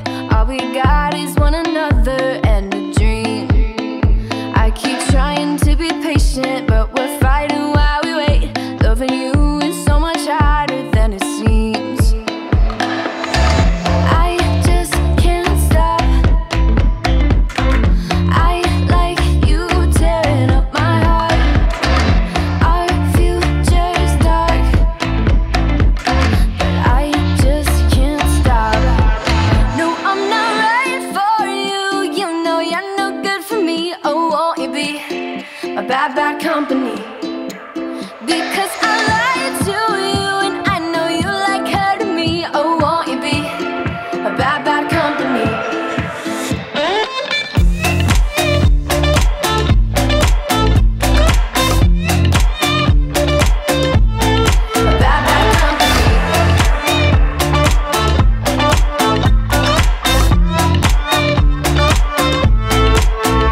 We got heartbreak in the making and we're drowning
no good for me. Oh, won't you be my bad, bad company?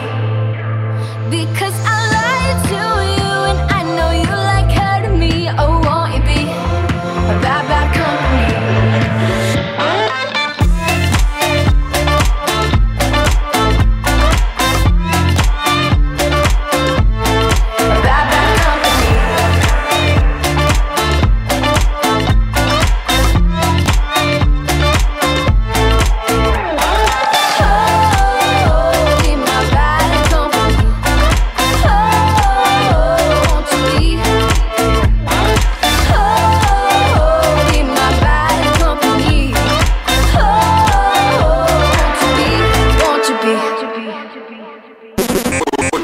Morning Invasion with Dex and Steve-O. It's about time.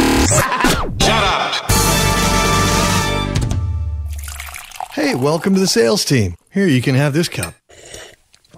That's good. Oh, you like it? What is it? It's radio station coffee. Oh. The morning show always seems to make a pot right before they leave. Then it just sits here all day. I kind of like it. Well, here's more. The pot itself hasn't been cleaned since about 2016. Is that a hair in it? Probably so. They use an old microphone windscreen as a coffee filter. Windscreen? It's that fuzzy ball on the end of the microphone. All the DJs talk into the same one, and they never clean it. DJs, they're a funny bunch. The more you tell me, the more I seem to like it. I know. And here's the best part. It's free. Free? Mm-hmm. Huh. Company pays for it. That's why nobody complains. You can't beat free coffee.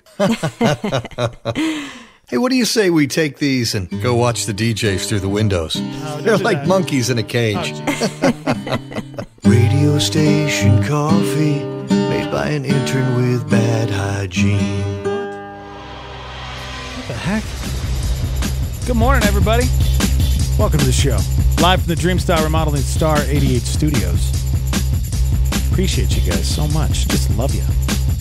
Love you guys. 505-585-LIVE. Shoot us a text.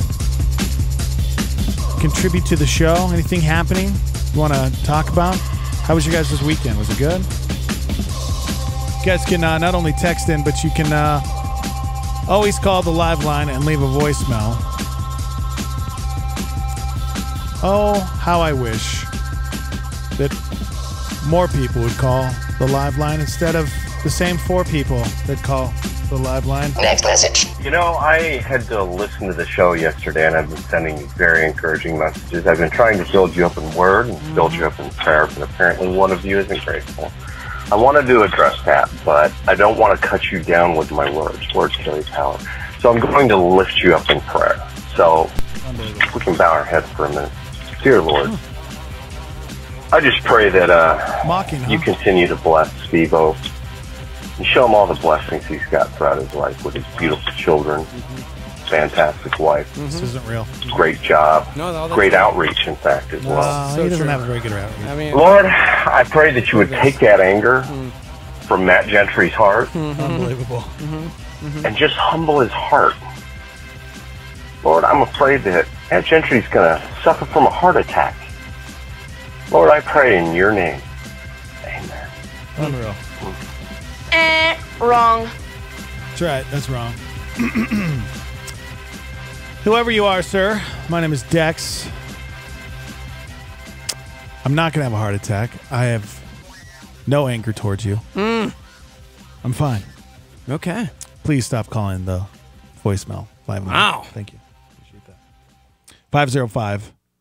505-585-LIVE. Shoot us a voicemail. We're pretty excited. I'm pretty sure we'll get this interview, I hope. Jay Ferguson from that new sitcom on CBS, Living Biblically. Dude. He's the main guy. Yeah, Jay Ferguson is the guy who plays the guy who's trying to live biblically. Yep. He's like everything in the Bible, like he's doing it. And I watched the first episode and it was pretty funny. Yeah. I thought it was a pretty funny show. So we hopefully will have him on the show April 2nd, Jay Ferguson. And yeah, we had a good time. So we need to get caught up on that show. Start binge watching it, guys. We'd like to know what you guys think about it too. Have you guys watched it at all? Because I know before it hit, there were a lot of people pretty upset about it and were offended by it, by the message. And so let us know what you guys think about that. All right, let's jump into some headlines.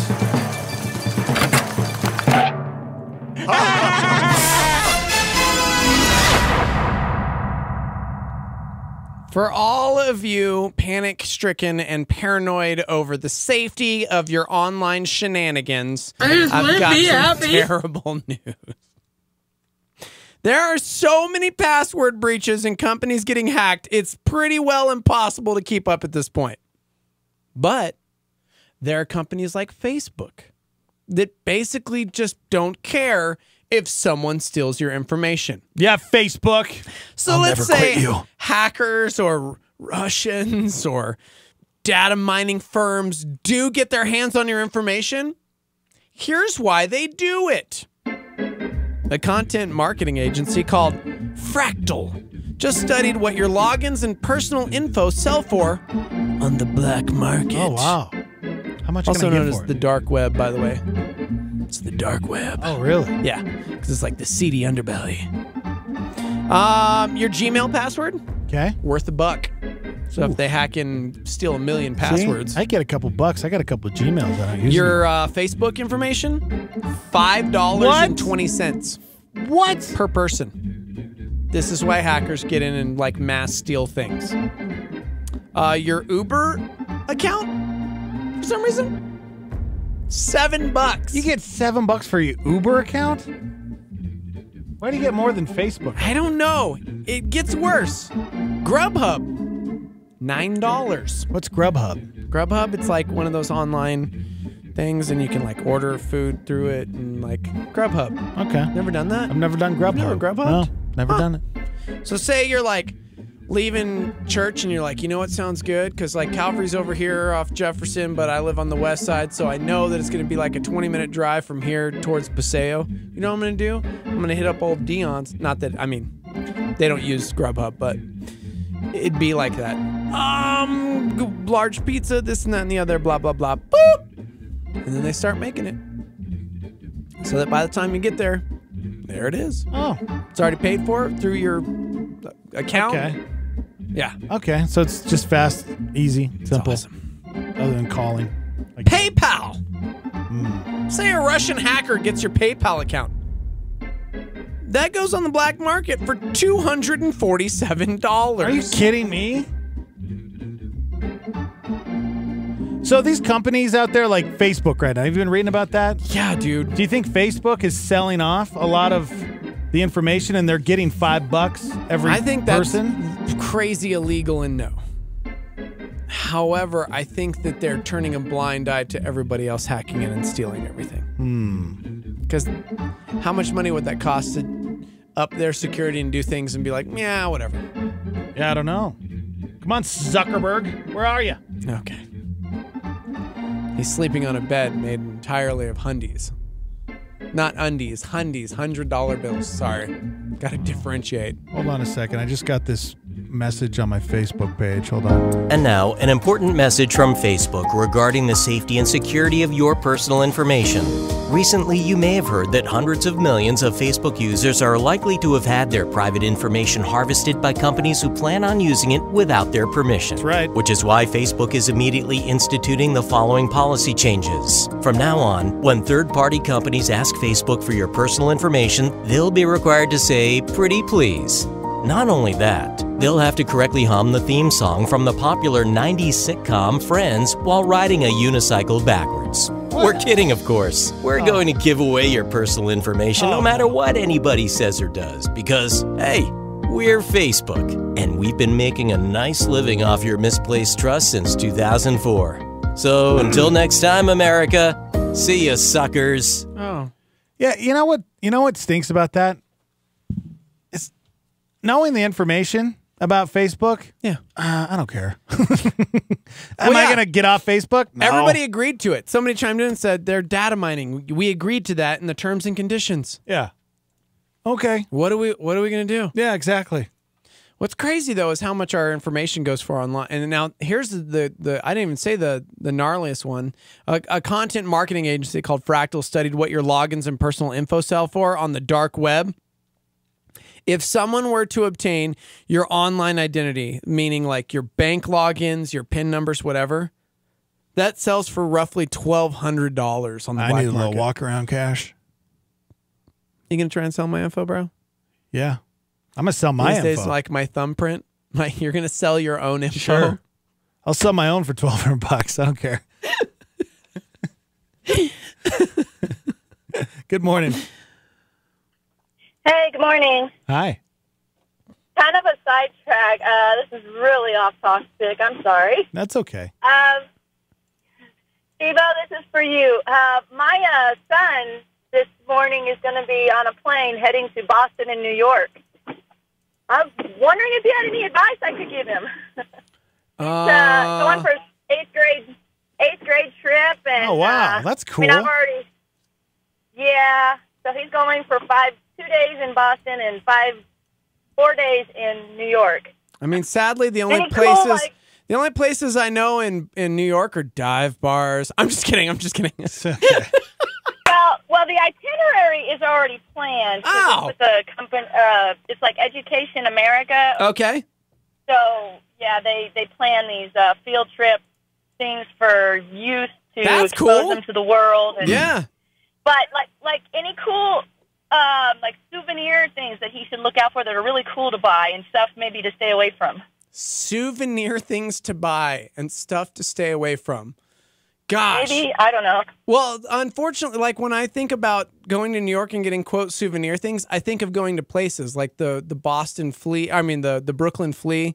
It's like a really rad flea market where people are just selling like vinyl and different things. But if the itinerary is already planned, I'm like, I don't know, stay away from the little Statue of Liberty statues. Like, I don't know.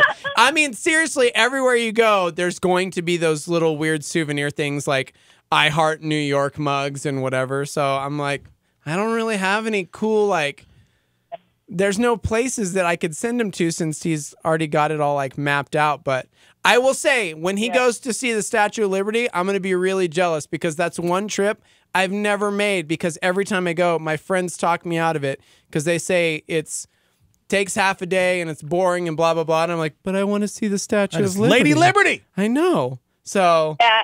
They are going to Ellis Island. Oh, so jealous! That's very, very cool. Yep. So, I just take 1,000 pictures. Those are my favorite quote-unquote souvenirs. Yeah, take lots all the of video, pictures, lots of pictures. Enjoy all the history because especially like Boston, my wife's actually in Boston right now. She just did the Paul Revere run or whatever. She said like all of the historical buildings are amazing and there's just so much that I'm sure he's going to enjoy it. So if we can say one thing, did you ever take like a high school trip with all your friends? Yeah. Okay. DC. I went to Washington, D.C. I never paid attention on those trips. Yeah. I was busy like screwing around with my friends, not caring what the like teacher's showing us. And so if I could tell him one thing, I would just say to actually pay attention and soak in the fact that he's in some very historical places because that's cool. Oh, yeah. I told him he's not allowed to take his iPod out of the hotel room. You're not. There you go. You're there to look I'm around. sure he's going to adhere to that. Play your game. Yeah. Well, does he have a camera? You know, if he doesn't have his iPod. Yeah. Okay. He's taking a camera. That's good. They're going on the for Boston. I don't remember everything, but they are doing the Boston Ghost Tour. Oh, that's cool. Yeah, that'll be Boston. Gosh, I want to go there so bad. I know. Let's go. All right, let's go. Let's go right now. Oh yeah, I'm pretty jealous, but I'm also a little nervous because. There's some weird, different people in New York, and you know what? You'll be fine. You know what, Mom? Let me set you at ease. I feel safer in New York than I do in Albuquerque. I'm not gonna lie. I went away. Really? Yeah. I went away to Phoenix for a few days, came back, and there were 5 murders here. And I'm going, cool, bro. Yeah. There have been 14 in Albuquerque in 2018 already, 10 of them unsolved. Yeah, if you can make it here, you can make it anywhere. Anything, I like New York better because they're just loud and obnoxious, but at least they're real. And everybody's willing to help out, but they're trying to just get to their destination. And yeah. No. I Don't always worry, Mom. felt safer out there than I do here. I'm not even kidding. my son, he's just a very petite, small, blue-eyed, blonde hair, cute little boy. So I'm just afraid that someone's going to snatch my kid. Well, I mean, that's every mom's worry. Yeah, let us know when he gets back so that we know that he's okay. Someone's going to snatch my kid. He didn't actually get stolen. They're going to steal him to Broadway. I know. Oh, man. Actually, they are going to a Broadway show. They're going to go see Hello, Dolly. See? Nice. Man. Oh, I'm so jealous. Why are you asking me for things? He's already doing way cooler things. It's awesome. Yeah. So, yeah. You'll be fine, Mom. Yeah. You'll be fine. Just He'll be fine. Tell him to be prepared for really blunt people. Everybody cusses and everybody just tells it like it is. So as long as he can handle that, it's definitely a culture shock for like sweet little people who don't like confrontation. Yeah. But you know what? Good for you for letting your son go, because that's what he needs. That's how he's going to grow and, mature. Letting him do things like this. Yeah, he might even join a gang. Yeah. Wait. Yeah, man, you know what? Good life experience. Gangs of New York. Yeah. Yeah. Sweet. All right. All right, Mom. Yeah. Okay. Thanks, guys. Have a good night. Bye-bye. That's funny. That's a good mom right there. I don't know if we put her at ease at all. That's a good mom right there. Oh. Yeah. So hackers just stealing all your information. Yep. Hackers stealing all the information. Hopefully not stealing, blonde hair, blue-eyed little children boys in New York. New York. Yeah. Moving on. Dude, speaking of funds, apparently United Airlines, they are the worst at PR because they either do one extreme or the other. Let's be honest, in recent weeks, we've talked about United Airlines, and it hasn't gone well. Yeah. They killed a puppy. They, hurt people. Yeah. They made a lady flush her hamster. They've gotten some of the worst press of any company in the past year. They dragged that dude off the plane. Right? And again, they killed a woman's dog. They forced it into the overhead compartment. That was the worst story, I think. A gate at an international airport in D.C. made sure they would not have a PR nightmare this last week. A woman named Allison Priest was on an overbooked United flight from D.C. to Austin, Texas, and they asked for volunteers to give up their seats. No one did. So Allison got bumped because she'd paid the lowest fare for her flight. Oh, wow. I didn't realize they could just do that. Gosh. So she sat there arguing with the gate agents, and one of them was like, let's sweeten this deal so that there's no PR nightmare. Yeah. They gave her a $10,000 voucher. A $10,000 and a voucher? seat on the next flight to Austin as compensation. Are you kidding? She obviously took the deal. In fact, she was quoted as saying, I'm not going to lie, I'm pretty pumped. End quote. That's amazing. 10 grand? So here's the deal. The lesson here is try and find the cheapest flight that you can at all these weird third-party airline things. Make sure it's a really popular flight so it gets overbooked and you get bumped by United, and then argue until they give you 5 figures of free flights. $10,000. I would love to be in the meeting with that gate agent and the manager. When the manager finds out that she gave a $10,000 voucher.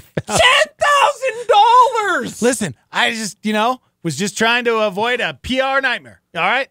10 grand. My bad. That's really funny. Our girl Cynthia chimed in and said, guys, I'm flying for my first time ever this weekend. And all I've been hearing are these crazy stories lately. I'm so nervous. Listen, just don't let them put your dog in the overhead compartment. Well, hey. Don't bring a hamster with you. You don't have to worry about that now, man, because United actually has a new pet policy. In light of recent and unfortunate events, United Airlines is proud to announce the following policy changes. Effective immediately, all pets traveling with United Airlines will now be allowed to ride inside the plane. Nice. Additionally, from now on, it will be unlawful for United Airlines personnel to force small pets and animals to pull the beverage cart. And finally, starting 2 weeks from Thursday, the use of whips and cattle prods will be reserved exclusively for passengers. Thanks for listening, and remember to fly the friendly skies, but only if you have an extremely high tolerance for irony. Okay. As long as they're not doing it to pets, I'm okay. I'm okay with that. All right?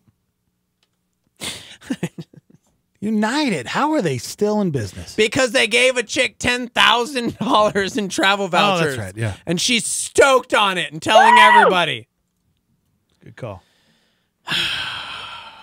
Yeah. Yeah. That's crazy, dude. I don't even know. I'd just start planning trips. Like, where am I going to go next? Right? I don't even know at this point. Just so happy. Yeah. Moving on. I'm not sure if this is necessary, but here's a new weird invention thing that's like a hot trend. You can now buy sliced ketchup. Like slices of cheese.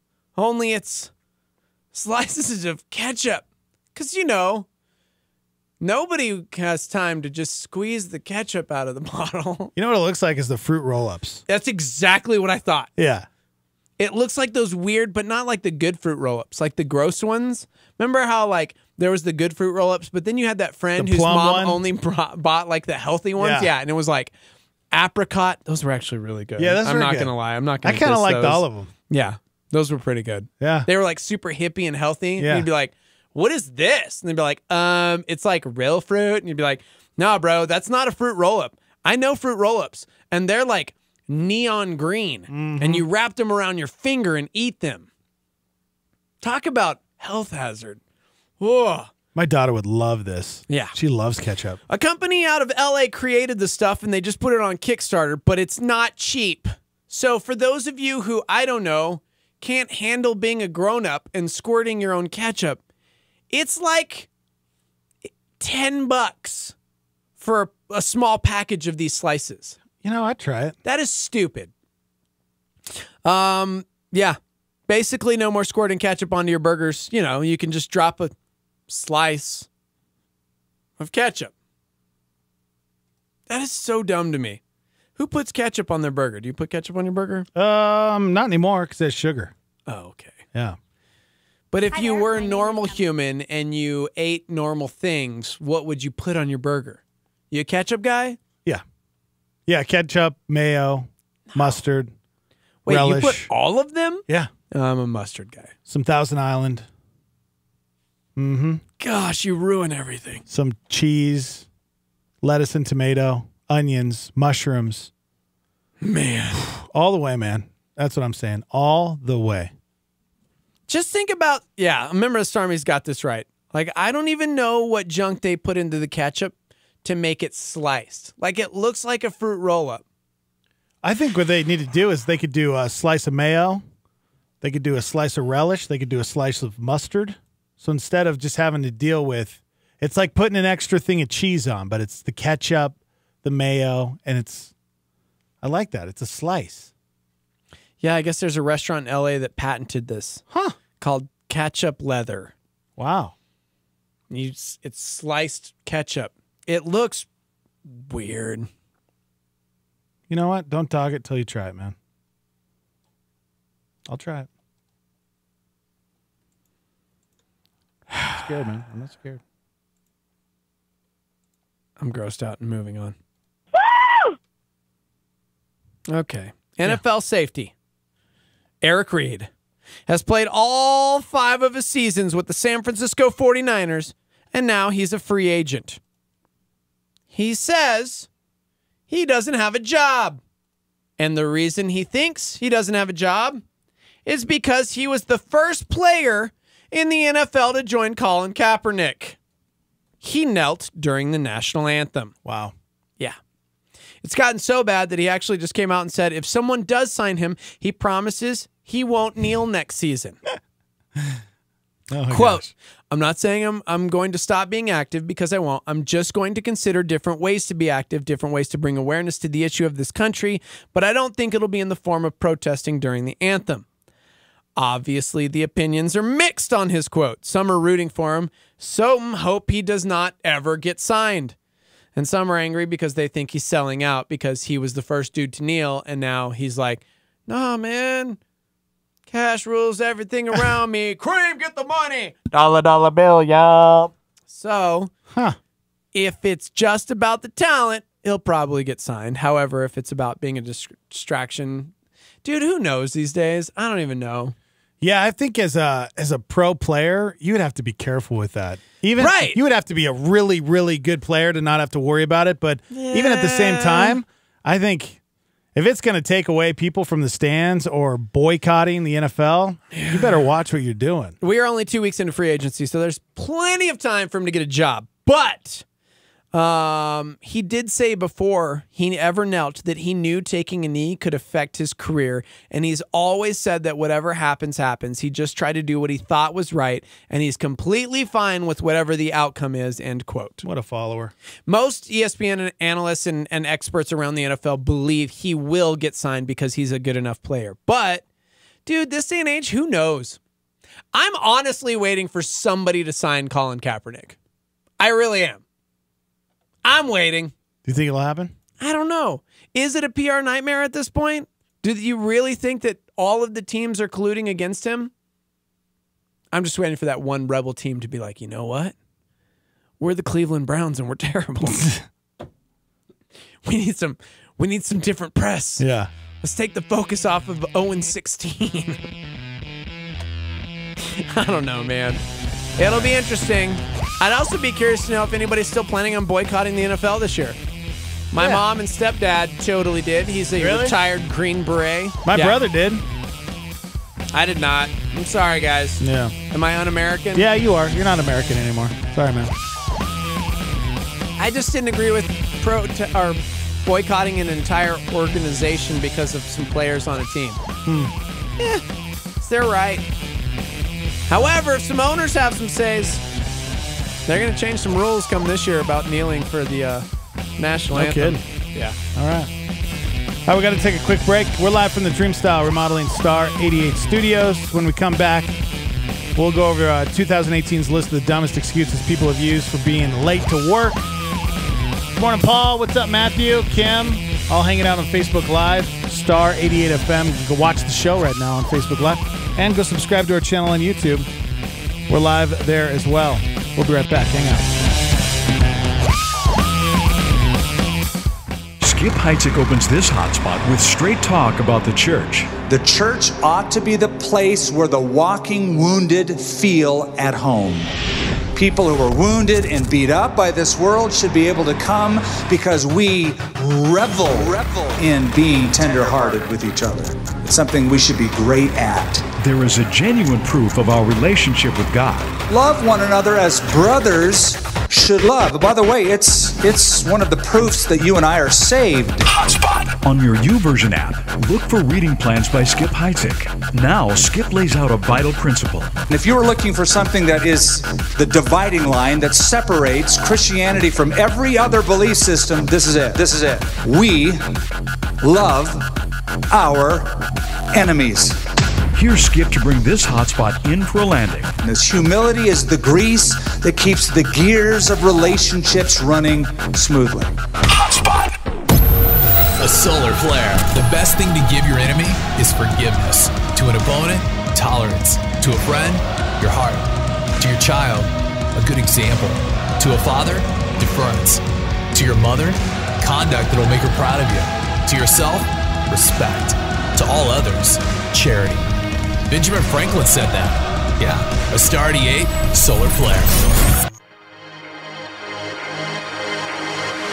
I lay my head down, the voices start to sound.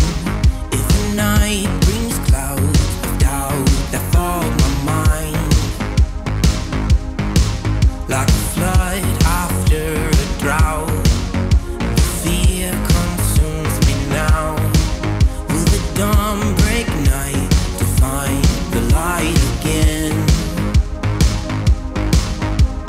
I won't give up, I'm alive 'cause of you.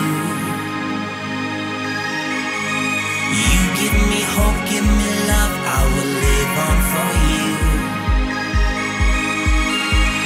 I will conquer, I'll stand with you and fight until the night's gone.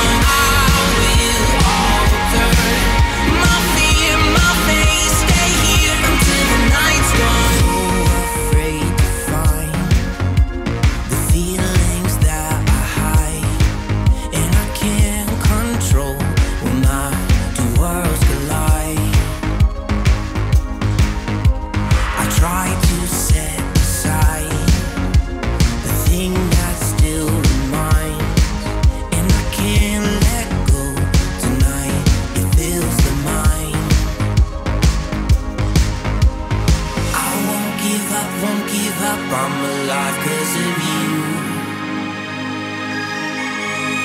You give me hope, give me love, I will live on for you.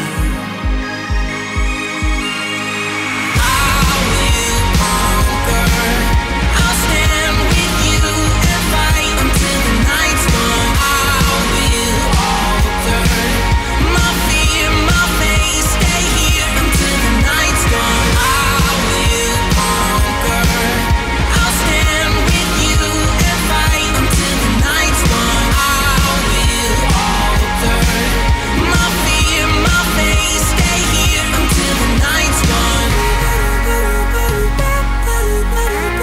Till the night is gone, till the night is gone. Till the night is gone, till the night is gone. I will conquer, I'll stand with you and fight until the night's gone. I will alter my fear, my face, stay here until the night's gone. I will conquer, I'll stand with you and fight until the night's gone. I will alter my fear, my face, stay here until the night's gone.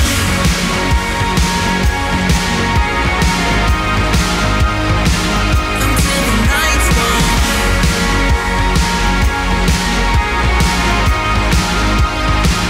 Until the night's gone. Chad Beach says the church is all about good news. Listen, you may have made a mistake, but you are not a mistake. You may have fallen, but you can get back up. Get back up. Oh, the Bible says that a righteous man may fall 7 times, but he still rises. You might have made a mistake, but you don't have to be held prison for a decision that you made. You may have made a mistake, but you are not a mistake. Oh, I love that we serve a God. Our God, more than telling you what to do, our God tells you who you are. Our God literally defines your identity. Our God never asks what you do. I live in Los Angeles, and when you meet somebody in LA, the first question that they ask you in LA when you meet someone, they say, "What do you do?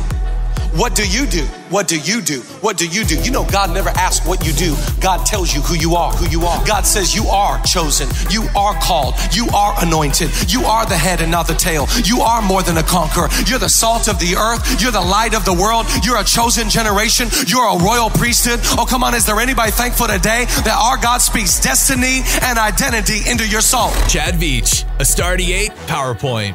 What's going on in the news today? NCAA March Madness, top seed Villanova beats Texas A&M 71-59 in Boston, now heading to San Antonio. President Trump calls the allegations from Stormy Daniels and other women a political witch hunt. Steve Mnuchin defending President Trump's proposal to impose tariffs on imported aluminum and steel and to negotiate with individual countries like South Korea on reducing them. Ambassador Lighthizer reached a very productive understanding with South Korea. The Spanish Catalan region protesting the detention of their fugitive former leader in Germany following a declaration of independence by voters in Catalan last October. The government in Spain declaring, though, that referendum was illegal. Turnover in the Trump administration. He did say that he's expecting to make 1 or 2 major changes to his government very soon, and that's going to be it. St. Louis had the cheapest average gas price, $2.22 a gallon for regular. San Francisco the highest at $3.54.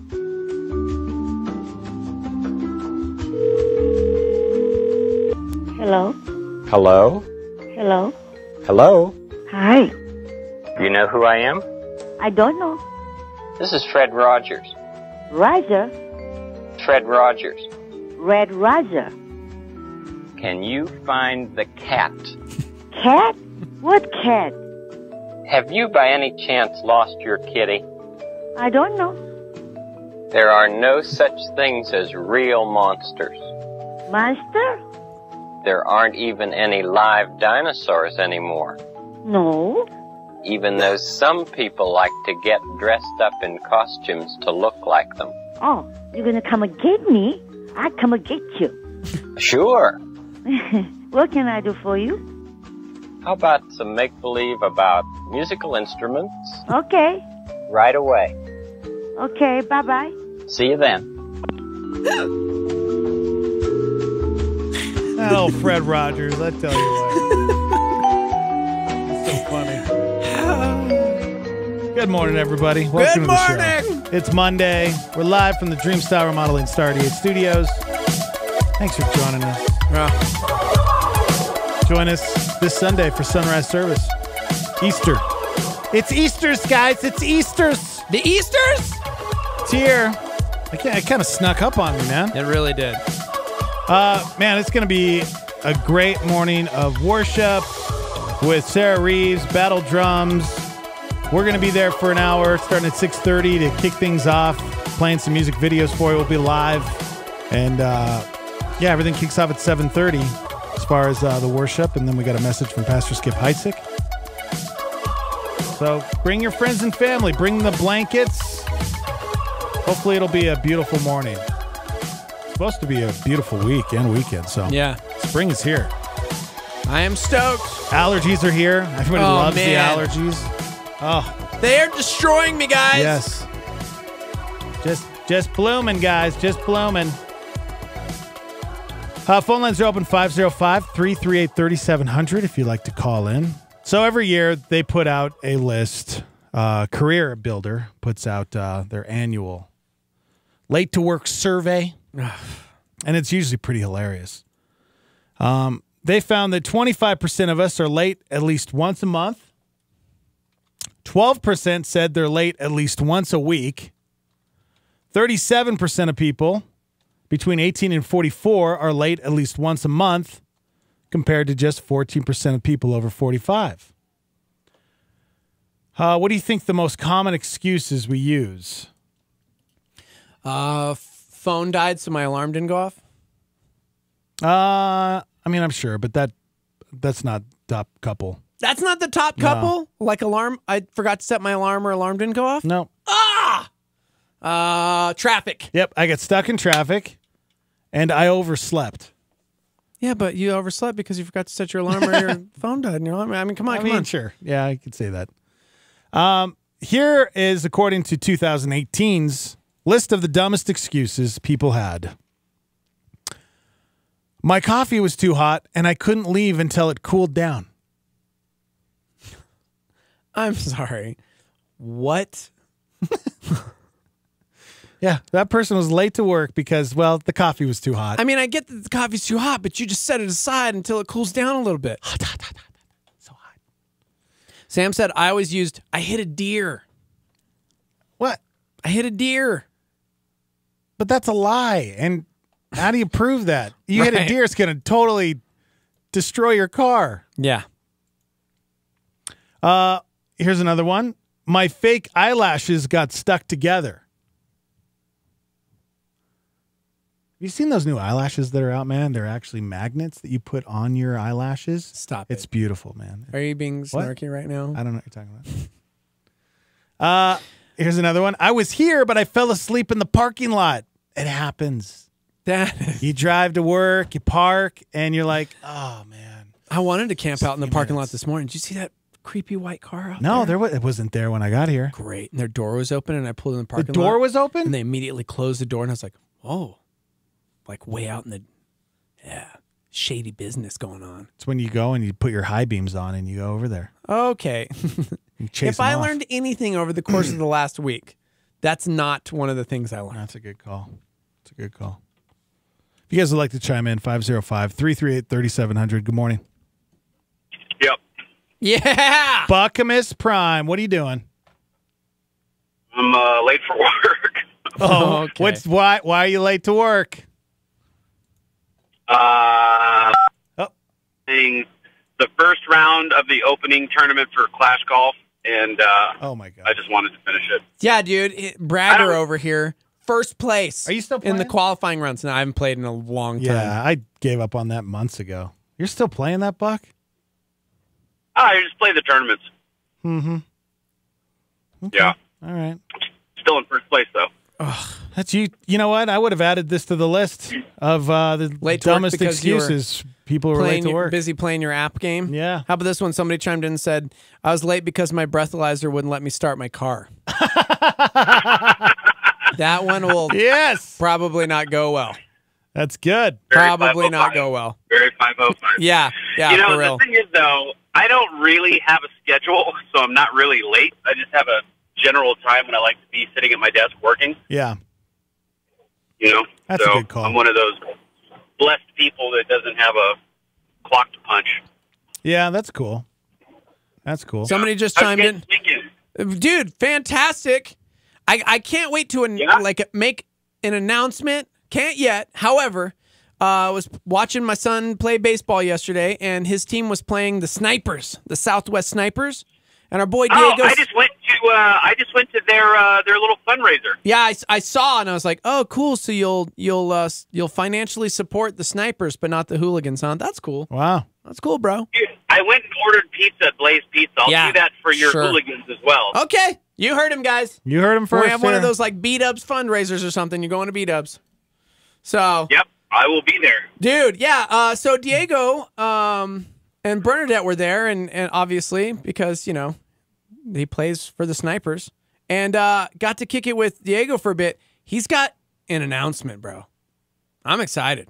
He's doing some big things in our community, so it was a good weekend. Got some cool hangs in, and really, really excited for him to come on the show this week. So excited. Yep. So. Yeah. How about you, Dexter? Mine was pretty good. It's pretty low key. Just hung out and just really didn't do much. What show did you finish this weekend? I watched The Gift with Jason Bateman. Knew it. Have you seen that movie? No, I haven't. It's really good. The Gift. Huh. Yeah. What else did I watch? Lost Boys. Right, like the classic movie? Yeah. Okay. No? Yeah? When are they going to reboot that? They better not. Don't even say still, that. It still that lives up. holds up, Yep. man. That one holds up. Yep. I won't like it. I won't like it. I will refuse to like it. Never say never, my friend. Whatever, dude. Kiefer Sutherland, come on. What'd you do? You mean President Kirkman? Oh, yeah. President Kirkman. Yeah. Yeah. Let's see. I got to tell you guys, I am so out of shape. Like, I mean, I can barely get in and out of my car right now. Like, I hurt everywhere on my whole body. What'd you do? I'm building a little park/playground in my backyard for my kids. You're building a park? And so, well, it's just not really a park, but it's going to kind of look like a little mini park. It's got bark and it'll have a little merry-go-round. And, their little house and stuff. But I was clearing all the land for it. There's a section behind my house. I don't know. It's probably 15 by 30 or something like that. And got it all cleared, and then had to go and get all the mulch, and got all the mulch, and had 50 bags of that. And, just doing a lot of physical labor. And by the time I laid my head down last night, man, I was just hurting. I am so out of shape. I need to hit the gym. Yeah, you do. Well, just go for some power walks, man. That's all you need to do. Get up. Just go for some power walks. I'm not power walking at the mall with you in the mornings. Do some... Dex likes to go to the mall really early in the morning and do the power walk with the old lady. There's a whole community of people there around your age, okay? And you should do some burpees. In their 40s? No, yeah, well... Some burpees. Yeah, do burpees, man. That's all you really need to do. You don't need to go to the gym. Oh, yeah. Come on. I feel like taking health advice from you is I don't know. It just doesn't feel right. Wow. I've done it all, man. You know me. I've done it all. I know, but it's look at you. That would be really? Look at me. Wow. Listen to me. It's one of those things. It's I see some people that are jacked up out there that are life coaches, and it's how are you a life coach? Are you calling me fat? Because I'm looking in the... I did not. You know what? I did not taking say my shirt you were off fat. right now. I hear what you're saying, though. Look at me. I hear what you're saying. I have muscles, okay? This is from doing nothing but binge watching on Netflix. Boom. Yeah, see, that's my point exactly. And burpees. Sorry, I left that out. I do burpees. I do push-ups. That's all you need to do. And look at my guns, bro. Okay. Check those out. Hey, man, it's Come on. 2018. You can't talk about your guns. Look at those guns, man. People were just marching against I'm on those. the telephone, and I can't see what you're talking about. Yeah, he doesn't. He still doesn't know how radio works. Look at that try right all there. these years later. Look at that try right there, guys. That's from binge watching. He's doing this for the 25 people currently on Facebook Live and the 52 people currently on YouTube. apologize to those people that have to see Dex doing this right now. You know what? But Dex, you get my point, right? It's nothing personal, but you get my point. Of course I get your point, but at the same time, how many fitness challenges have we done over the years? So many. How many of those stupid things have I bought on the television? The Tower 200, the P90X. I've done it all, man. I know what works and what doesn't work. I've lost weight. Look at you. Look at you. Nothing is stuck. Obviously, it has, because I've lost weight and I look chiseled, man. You do not look chiseled. You know what? Go to work and then pull up Facebook Live, and then I'll take my shirt off and flex for you, okay? Wow. Listen, we don't have to do that, all right? That's very weird that you're asking me to do that, too. How about... It's just odd that you're asking me. How about this excuse for why I was late to work? I was late to work because my friend derailed the conversation and they started arguing over fitness. Okay. That's why we're doing the most common excuses for being late to work. Daniel, good job. Dex, good job there. Good job there, Dex. Your fault. Your fault. Yeah, your fault, by the way. Did that well. Oh, really? Yeah, your fault. Really? I blame you both. It takes two to tango. Yeah, well, I feel like you would know how to get in shape too, but you just don't want to do it. You know? Hey, round is a shape.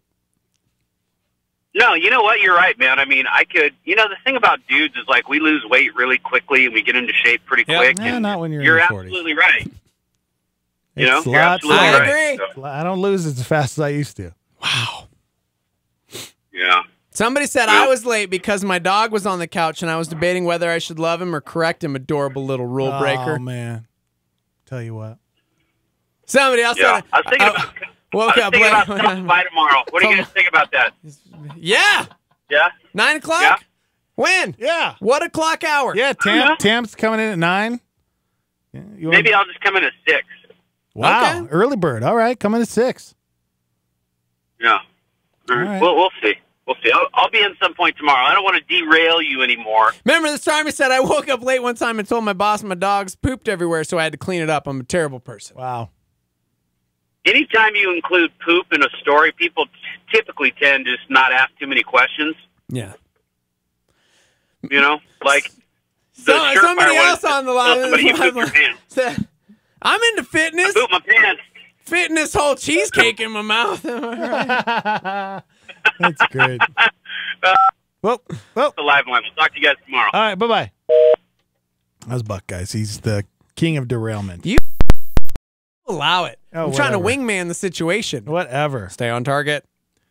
Stay on target. Back to our list here.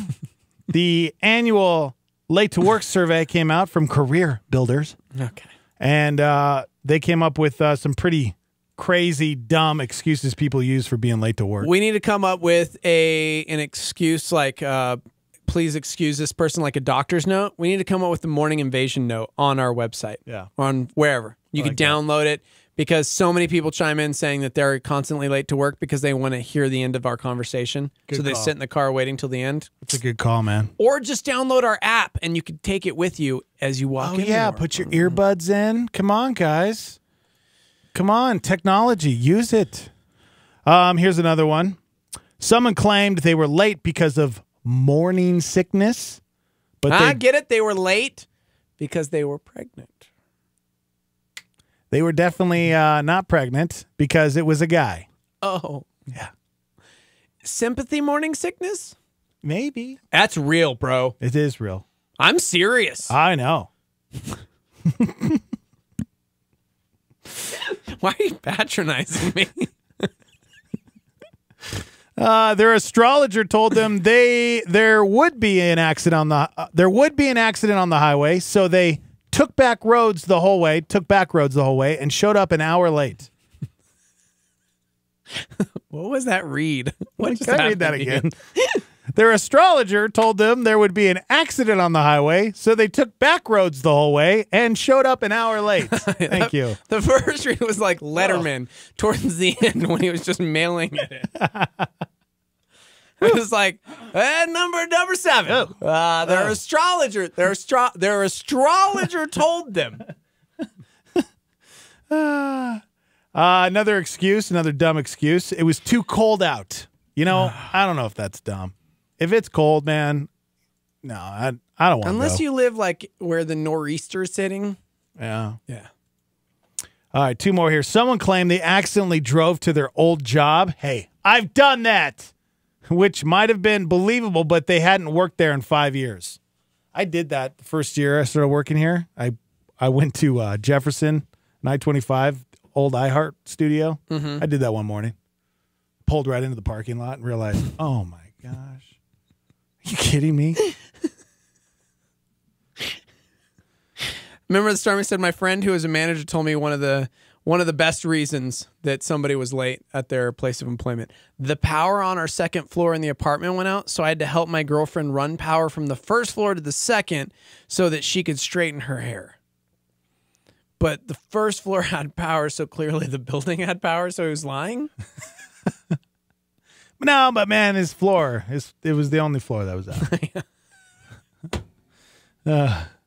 Last one here on the list. My dog ate my work schedule. Shut up. Nobody has ever said that. That's so dumb. It's so dumb. Actually, I take that back. Because we're grown-ups and we have like normal job schedules, maybe that's like a teenager who, you know, used to print them out and you'd have like your first job and you're like, I think I'm Thursday from 5 to 9. Mm-hmm. Oh, I got the Saturday shift. Oh, man, come on. Yep. Want to hang out with my friends, bro, and live my life. What are you doing to me, Hastings? That's stupid. You are. Okay. All right. There you go. There's your list for 2018. Those are pretty dumb. I feel like the live line, they definitely helped. They topped the best ones on this list. That's for sure. Yeah. Nope. Welcome to 2018.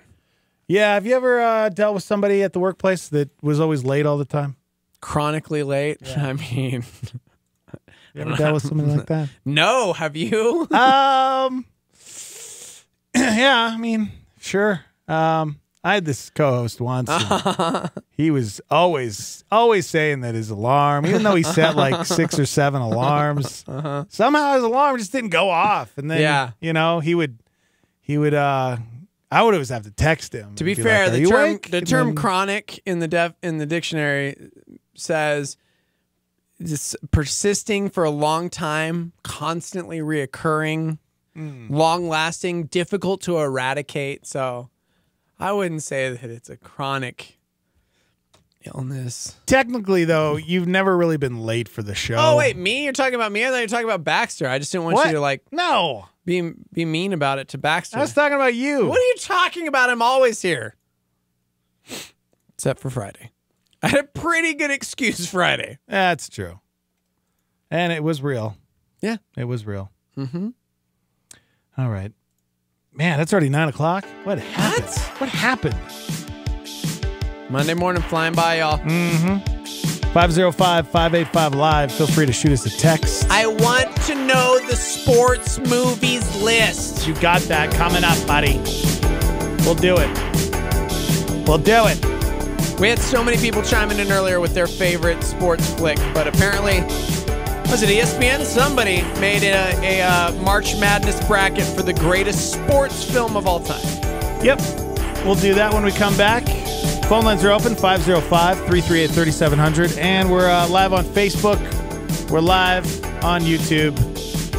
Go subscribe. Go watch the show. I just took all of you to the gun show earlier. And I'm probably going to take my shirt off here in a little bit because Buck's going to chime in, and I need to show him. I need to show him the gun show, guys. Go watch the show. I'm not going to take my shirt off. All right, we'll be right back. Hang on.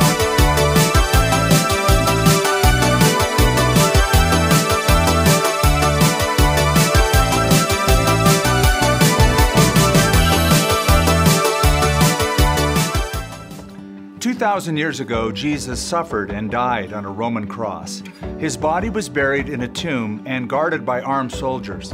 The circumstances seemed hopeless, but God. All of us experience times of desperation, but as James Montgomery Boyce said, if you understand these 2 words, but God, they will save your soul. If you recall them daily and live by them, they will transform your life completely. Join me Easter Sunday at 7:30 a.m. as we celebrate history's greatest but God moment, the resurrection of Jesus Christ. We'll enjoy music from Battle Drums Worship with special guest Sarah Reeves.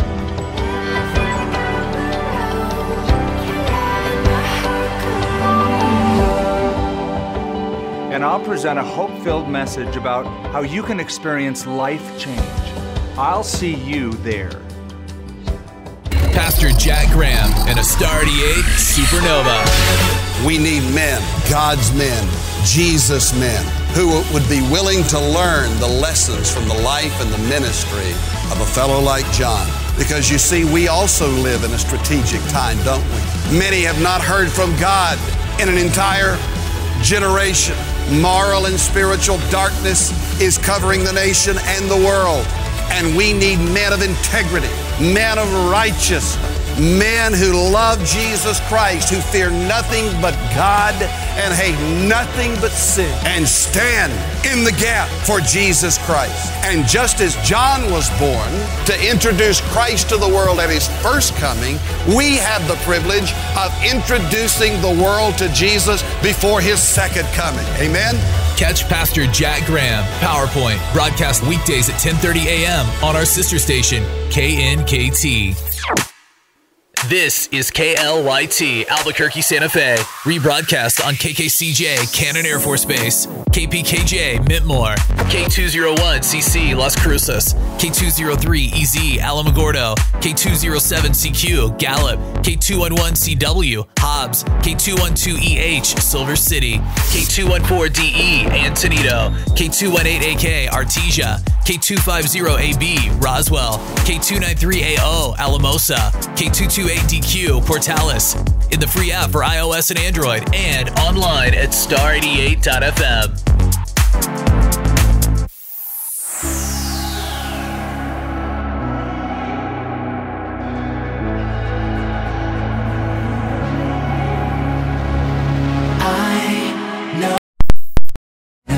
It's never easy when you give everything you have. Hold tight, let them see that fire burning.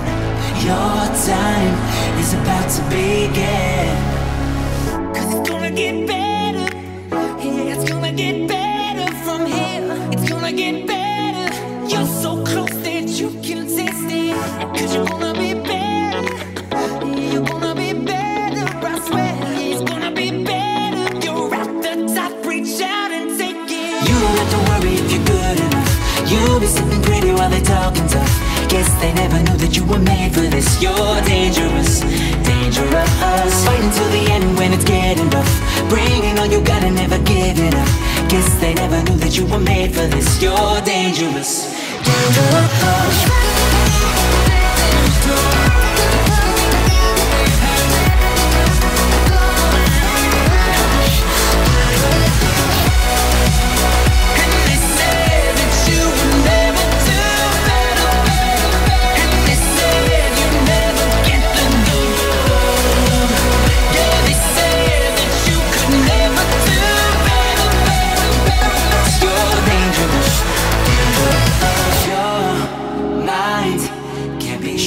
Can't be broken.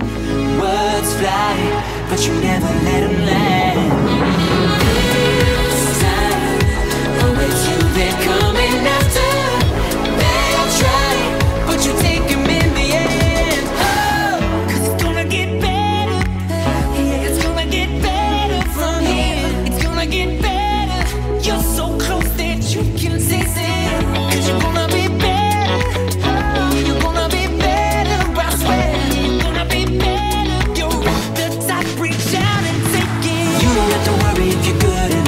You'll be sitting pretty while they're talking tough. Guess they never knew that you were made for this. You're dangerous, dangerous. Fight until the end when it's getting rough. Bringing all you got and never giving up. Guess they never knew that you were made for this. You're dangerous, dangerous.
Alex and Steve-O on Star 88. Can you tell me the story of Easter? The first Easter, you got toys? What kind of toys? Legos. Jesus rose from the dead? What happened with Jesus on Easter? He made a bunny. I think he led some people somewhere. Who were his main friends? His disciples. The bad guys killed him. The Romans, I think it was. He got pinned to a cross. Yeah, then sooner or later he died. What did he die of? I don't know. What do you think? Drugs. Oh my gosh! Put into a cave with a rock. He was in heaven working on his project. Then he came down to see the bunny. What project was Jesus working on? A computer? Oh my gosh. He made a promise that he will come back on Easter. It took 3 days. The 2 angels come and move a bowl, and Jesus was alive. When Jesus came back, he gave people Easter eggs. He said, "Bunny, please don't hide the Easter eggs." Wow. Man, kids, tell you what. See, kill the bunny, man. Kill the bunny. It's very confusing. It's very confusing to young kids.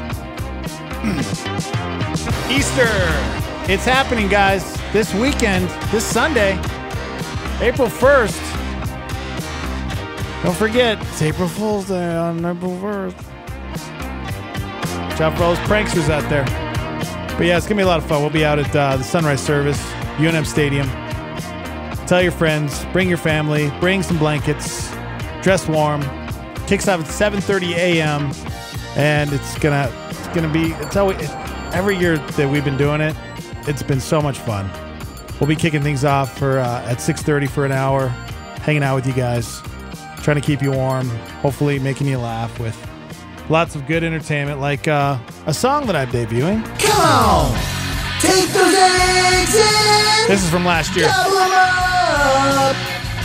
Jelly beans, yeah.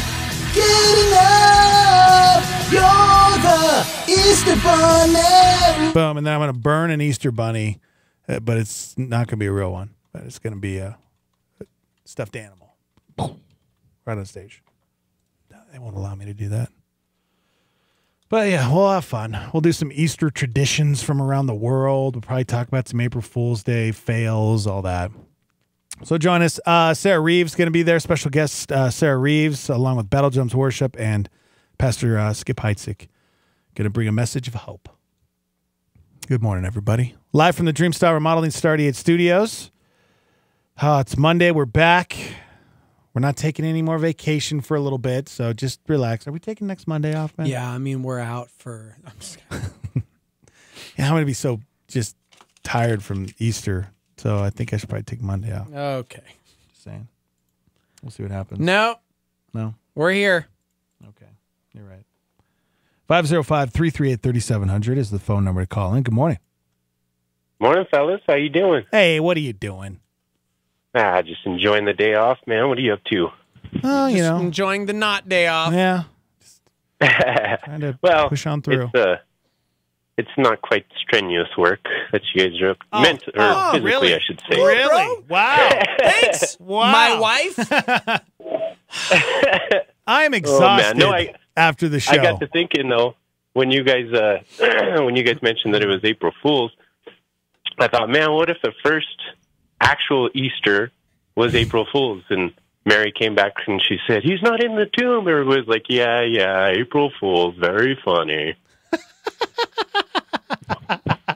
Wow. I don't know about that one, Brett. I don't know. No, I don't know. Maybe it works. Maybe it doesn't. I mean, yeah, I don't know about that one.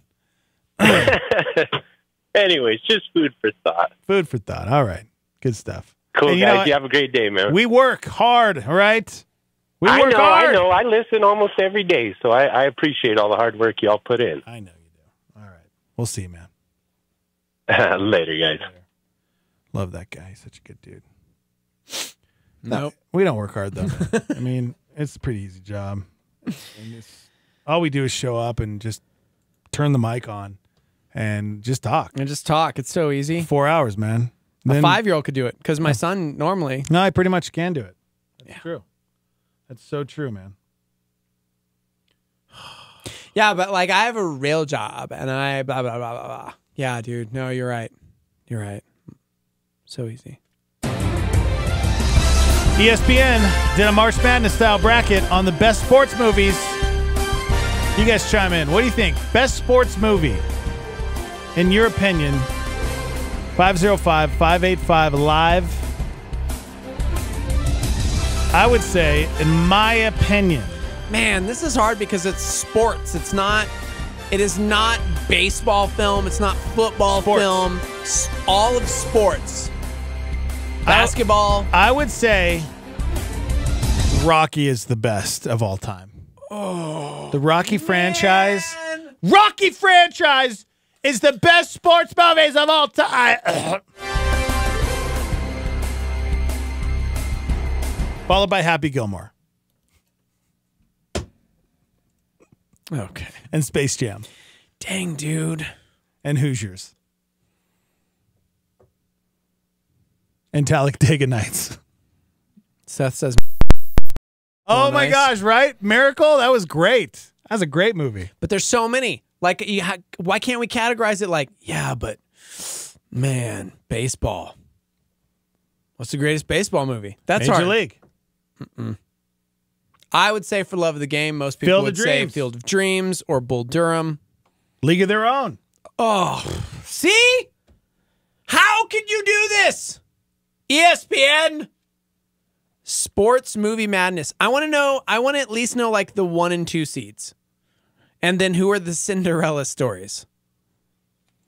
How about The Karate Kid? You wouldn't think that is a sports movie, but it is. Karate. No, it totally is. Yeah. That totally is. White Men Can't Jump. Yeah, but that's not the best. That's not even the best basketball movie. What's the best basketball? A Space Jam? Hoosiers. Hoosiers is good. Lando and I watched that the other day. Blue Chips. Also, Yeah, Blue Chips was good. It was okay. It was no Hoosiers. Hoosiers is probably the best, right? Love and Basketball? Shut up. It's a good one. Hoosiers, bro. It's a good one. Love and Basketball over Hoosiers, really? Pistol Pete? That was a good one. Or I think it's just called Pistol. Let's see. About 17 people have chimed in with Cool Runnings, and I'm not being funny. Like multiple people immediately. It was in the bracket. Cool Runnings. Air Bud. Get out of here, Hans. Bloodsport, yo. Yeah. Mm-hmm. Oh, now here's a good list. Necessary Roughness, Major League 1 and 2, The Program, or The Sandlot. Oh, The Program. The Program was amazing. But what about Varsity Blues? What about Any Given Sunday? But still, what about Varsity Blues? That's a good one. That was a good one. I love The Program. Sandlot, dude, come on. Yeah, that's a good call. So I want to know, ESPN put out a bracket of the greatest sports films of all time. The Waterboy? Kind of like March Madness. Dodgeball? Dude, Remember the Titans? Have we said Remember the Titans? Yeah, that's on there. Remember the Titans? That was What about a pretty good one. Nacho Libre, somebody said, because it's technically You know, about wrestling. It's not on there, but I would add that. The Mighty Ducks. Is the Mighty Ducks on there? Yeah. Dope. We Are Marshall. Okay, but I want to know like the seeding. How did they do this? Because obviously, clearly, they think the 1 seeds are the greatest, right? Like maybe those are the Final Four type? Yeah, right. What are their 1 seeds? All right, let's see here. Fans of the movie Bull Durham are furious. It's not on the list? For leaving them off the list. The brackets includes 32 movies. It's hard to argue that all of them are better or more iconic. Let's see. We kind of went over most of them. You know, Rocky 2, Waterboy, Dodgeball, Space Jam. Dodgeball. Yep. Somebody said Death Race? Death Race, No, yes. dude. I like that. No, but if there's a racing movie, come on. What's the greatest racing movie of all time? Oh, Days of Thunder. Yes! Days of Thunder's so good. Tell me Days of Thunder's on that list. I don't think it is. What? But Talladega Nights is. Oh, Get out of here. This I know, list is right? stupid. I get Talladega Nights. It's hilarious. But, man, if you're talking a NASCAR movie, Days of Thunder, man. Cole Trickle. Oh, my gosh. I can't even be a part of this. All right, 78% of people voted for Rocky over Cool Runnings. Wow, that was a. I love this. The Sandlot, 81% over Moneyball. Yep. Mighty Ducks beat Miracle. Wow. So that's cool. They put certain movies over. Oh my gosh, I'm gonna riot and leave the room. This is one of my all-time favorite movies. I agree with this one. Talladega Nights beats out Jerry Maguire. Absolutely not. In what universe? I hated Jerry Maguire. Oh my gosh. Wasn't a fan. Are you kidding me? Forget sports movies. That's one of my all-time favorite films. That is. I still always. That's my favorite Tom Cruise movie. Oh, by the way, speaking of Tom Cruise, I watched that movie. About your dad. Oh, it's not about my dad. Everybody says that though when they see it. Was it good? It was awesome. Dang it. It was so good. Yeah, but do I need to see it? Yeah. Okay. You do. Air Bud got snubbed. Yeah. What about People are Cars? upset. Somebody wants to know if Cars made the list. You know what? I don't know if Cars made the list. I don't think so. Oh. No, they didn't. They didn't. Tin Cup? Is that on the list? Oh, Tin Cup was a great movie, right? I don't. So the tournament, like they haven't really. I want to done know this the yet, bracket, but bro. They haven't done it yet. So all we know is okay. I'm taking over. Here's the bracket, guys. All we know is the 32. Seeds. The 1 seeds are Hoosiers, Field of Dreams, Remember the Titans, and Rocky. Mm-hmm. Those are pretty good. Those are great. Dude, because the 1 seeds are usually now the 2 seeds. You got Rudy, The Sandlot, Space Jam. Yeah, Space Jam. And Caddyshack. Dang, dude. All right, ESPN. I'll give you some of these. Those are some hard hitters. Let's see. The field of what is it? The field of 32 here. So we've got Karate Kid taking on Space Jam. That's Karate actually Kid a good day. matchup. I would say Karate Kid. I feel like a lot of people would say Space Jam. Yeah. Dodgeball taking on Happy Gilmore. That's a Happy good matchup. Gilmore. Oh, of course. Raging Bull versus Any Given Sunday. Come on. Any Given Sunday. How about this one? They put up Field of Dreams against Bring It On. I'm not going to lie. Did you love Bring It On? Chrissy made me watch that movie, and I was like, this is so stupid. This is so stupid. This movie's actually pretty good. Yeah. Caddyshack's taking on Love and Basketball. Rocky 2 versus The Blind Side. I love that multiple Rocky movies made it. Yep. But just 1 and 2? Wow. Just 1 and 2. Ooh, Rudy and White Men Can't Jump. Rudy was so good. Oh, dude, Rudy. League of Their Own versus We Are Marshall. There you go. Mm-hmm. Bend It Like Beckham versus Remember the Titans. They've got Rocky versus Cool Runnings, which, according to the votes, you can vote, actually. It's at ESPN's Twitter. Rocky beat Cool Runnings. Talladega Nights beat Jerry Maguire because people are stupid. The Mighty Ducks beat out Miracle because, yeah, Emilio Estevez power right there. Sandlot, Moneyball, Hoosiers versus The Longest Yard. Oof. Friday Night Lights versus Coach Carter. Major League versus The Water Boy. Yes. Dude, Major League. Major League. He's got to win that one. Rudy versus White Man Can't Jump. That's good. their list. Any other movies that they might be missing out or Yes, forgetting for about? Love of the Game. For Love of the Game. That is my personal favorite. That is a good one. I definitely loved the Tin Cup. That was great. Tin Cup was so And Tin good. Cup wasn't on the list, was it? No, it wasn't. Gosh. They got snubbed. Somebody said Chariots of Fire. Chariots of Fire is not on the list. Days of Thunder, not on the list. 42, not on the list. Gosh, dude. Oh, Cutting Edge. Remember the Cutting Edge? That was the hockey player turned ice skater? I don't think I watched figure that one. skater? No. Really? Never watched it. Okay. No. Rookie of the Year, man. Rookie of the Year, another Not good on one. the list. I'm down with that. How about Airborne? Remember Airborne? No. Surfer dude moves to like Ohio and he's like a rollerblader. What? And he goes and there's like this roller, like This is there's like it's hockey a and D rollerblading. movie, like it's a D awesome. list. Airborne in the 90s, man. Look it up. It's great. Somebody said my personal picks, Friday Night Lights and The Sandlot. No, both of those made it. Somebody else said yes, dude, Major League. Yep.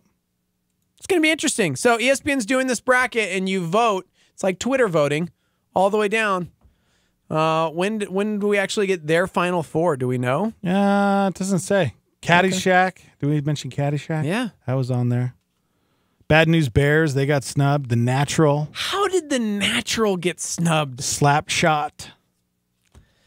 I just can't believe Days of Thunder didn't make the list, but they let Talladega Nights in there. I'm sorry, guys. Yeah. I know everybody loves Will Ferrell. I love him too. We share a birthday. Ooh, Glory Road. But come on, man! Glory Road was a great one. I will say, you only get 32 picks, and there have been a lot of pretty fantastic sports films. Draft Day. You still haven't seen Draft Day, have you? I have not seen Draft Day. Invincible. Vivian said they're missing out on Over the Top. Sly Stallone. Good call.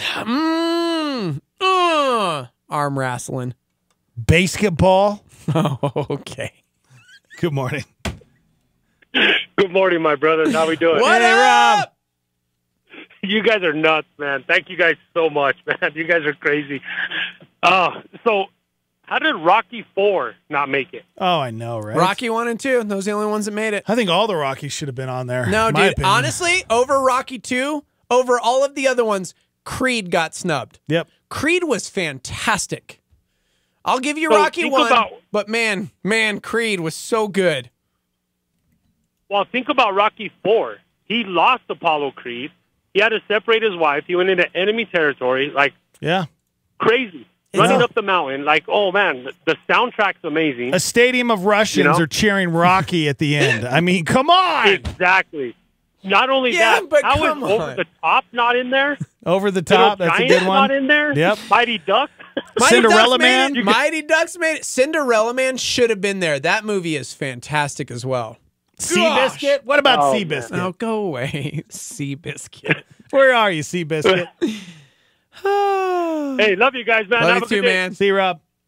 Somebody said, what about that movie with that basketball player who does the thing outside basketball and almost ruins his career? Despite his atrocious performance, he returns to basketball and retires as one of the NBA best centers. The movie's called Kazam. And it's a strong sports career can endure despite stupid acting choices. Oh, my gosh. Oh, somebody said $1 Million Baby was best picture one year, wasn't it? Yeah, it was. And it didn't make it? Nope. Who How are about these people? Blades of Glory? Shut up. Now you're just getting dumb. How about Southpaw? Where's Southpaw at? Dude, Creed, man. I'm going back to Creed. I didn't listen to you, and I will always and forever admit that you told me Creed was fantastic, and I'm like, you're just dumb. Yep, he did. And I watched it and like was crying on an airplane. I had to put like sunglasses on, like So put my hoodie good. on, like I'm crying around strangers watching this movie on an airplane. Lords of Dogtown? That did That's not a great that was- movie. yeah, that was a great movie. Skateboarding movie. Yeah, dude, Gleam in the Cube didn't make it. Gleam in the Sports, Cube. bro. Since it's like just, does it have to be like sports centered? Because Point Break, technically, you could say is a surfing or extreme sports film. Yep, Rad should have been on there for sure. Forget that, dude. Point Break, dog. Point Break. Point Break, dog. Mm-hmm. He Got Game. Oh, man. Kingpin wasn't on there? Oh. Bowling movie? Okay. Some more people chiming in with Air Bud. I cannot believe y'all are saying Air Bud. Herbie Fully Loaded. Shut up. Get out. Gosh. If Talladega Nights can be on there, No. Herbie Loaded can be on there, all right? Mr. Baseball. Oh, Mr. Baseball. How about The Replacements? Remember that with Keanu Reeves? I really liked that movie. That was a great movie. Yep. The Longest Yard. That was on there. Yeah, that was on there. Multiple people chiming in with basketball. No. The Wrestler. Oh. You know? Yeah. Morning.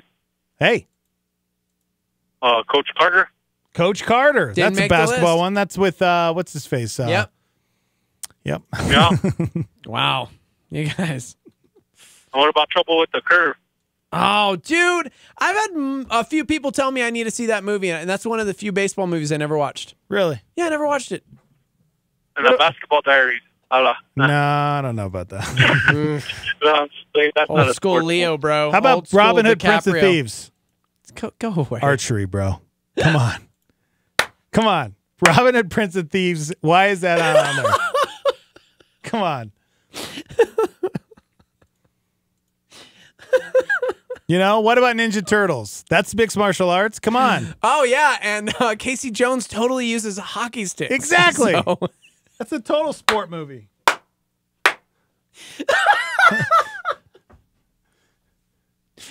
Oh, man. Seriously. Yep. If White Men Can't Jump and Karate Kid can be on there. No, dude, Karate Kid is Seabiscuit. based around a kid learning a sport, and it's the competition at the end. That is a sports movie. Yeah. Ninja Turtles is about these turtles that learn how to do mixed martial arts. You're not making a very good point. There's no sports competition at the end. Oh, man. Somebody said bench warmers. Bench warmers. Did you ever see bench warmers? Yeah, that was dumb. So dumb. My kids love that movie. Somebody said this list is comparable to the best Western list that had Star Wars in first place. People don't know what's up. I don't know, man. It was a pretty good Western. Well, Mr. 3000. Yeah. Adam Sandler's remake of The Longest Yard, somebody said. With Nelly. Yes. Cuba Gooding Jr., Radio. Did you ever see Radio? I hated that movie. What? Ugh. Gosh, you have no soul. I don't like Cuba Gooding Jr. all that much. Not a fan. Okay. 505-585-LIVE. You want to text in the show? Somebody said, seriously, I'm kind of upset Warrior isn't on the list. That is the only sports movie that made me cry. Warrior was really good. That's a good call. Yeah, there was a lot of snubs, man. Somebody said Teen Wolf, man. He plays basketball. Teen Wolf. Good call. Heck yeah, man. Yep. The Blind Side was definitely on there. Jam was on there. Yep. If you're just joining us, ESPN is doing their March Madness greatest sports films of all time. List of 32, and I'm really, really shocked that there's some great films that didn't make it.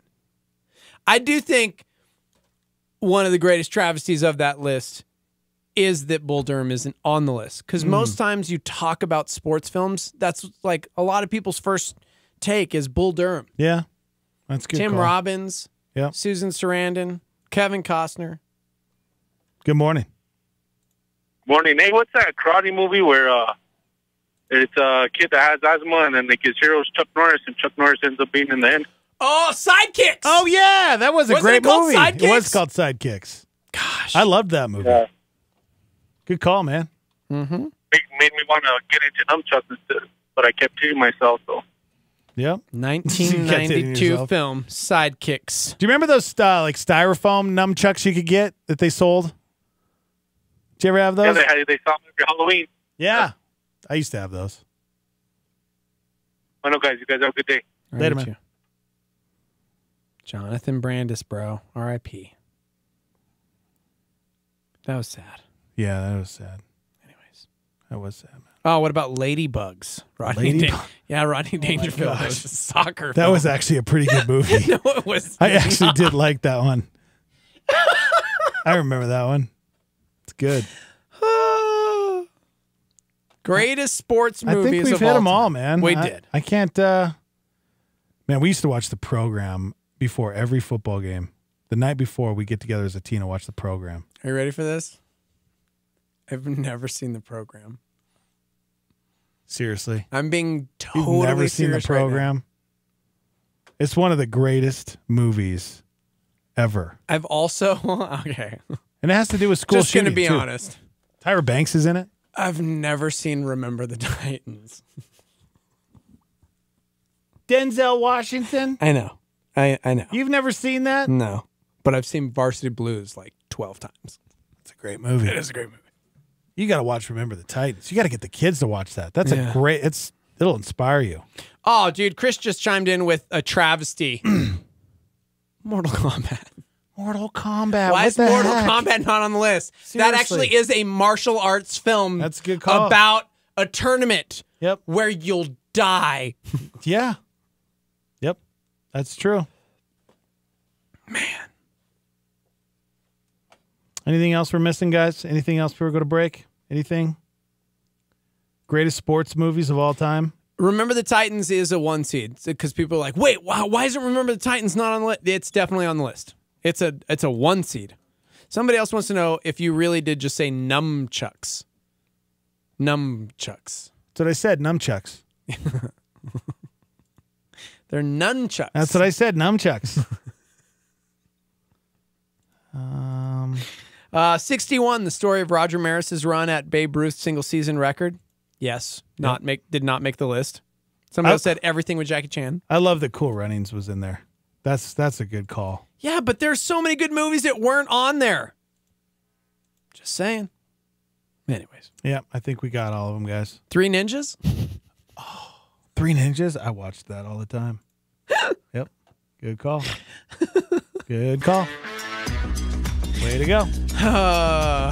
Glory Road. I'm going to their Twitter right now and I'm voting. I'm so mad. Talladega Nights beat Jerry Maguire. What is wrong with our society, guys? Come on! 505-585-LIVE. You want to text into the show. You can also call us at 505-338-3700. What do you think? Greatest sport movie of all time? Mighty Ducks, Miracle, Jerry Maguire. Space Jam. Where you at? Rocky. It's got MJ, bro. All right. We'll be right back. Hang out.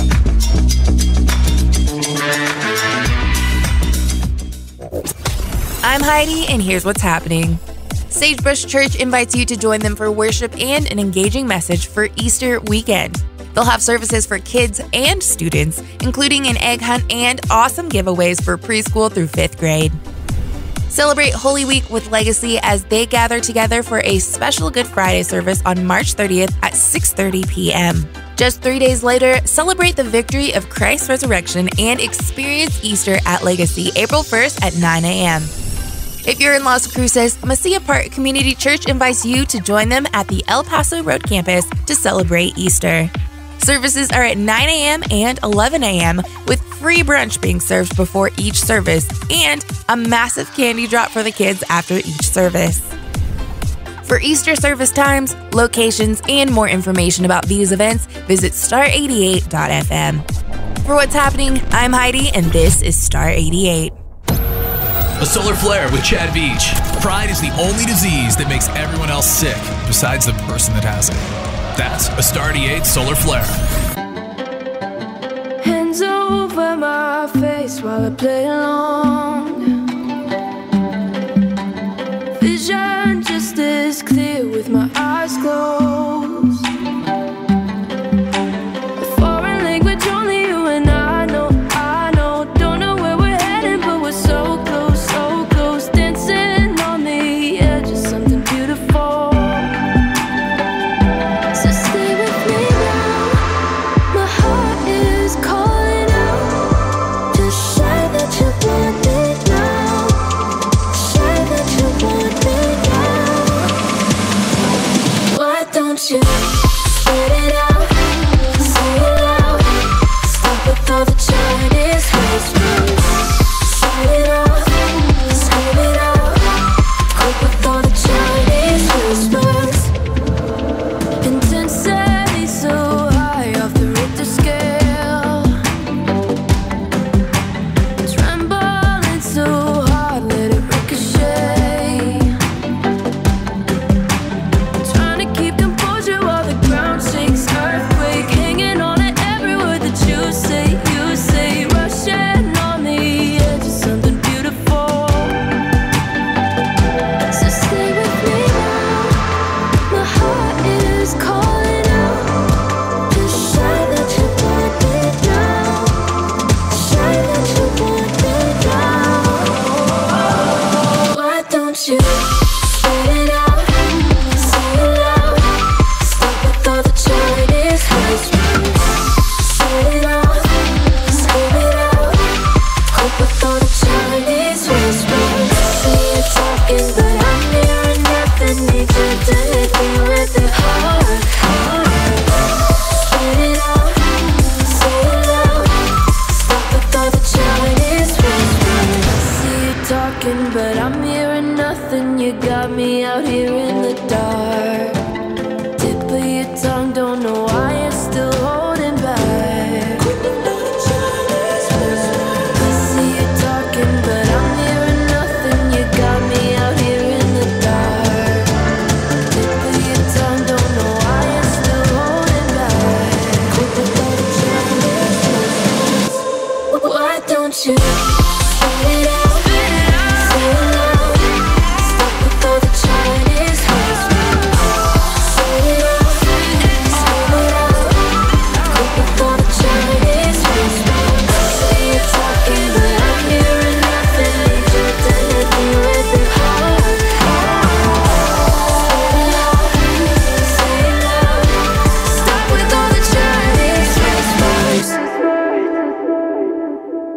DeCourcy warns us of the dangers of doing it alone. We'll wag the finger at a culture going wrong, going wild, but we'll never point the finger at ourselves. We'll never take ourselves to task on these respectable sins. We'll bemoan the secularizing of society, but we will not worry about practical atheism in the church, which is the sin of worry.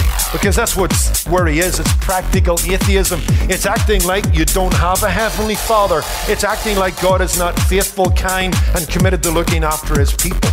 Let's be honest, we have a selective disgust when it comes to sin, don't we? This may be putting it kind of starkly, but I want to make the point. You know, we've got one reaction if somebody tells us they're addicted to pornography, and we have another reaction when they tell us they're a chronic warrior. But Jesus said you're not to worry. That's your PowerPoint on Star 88.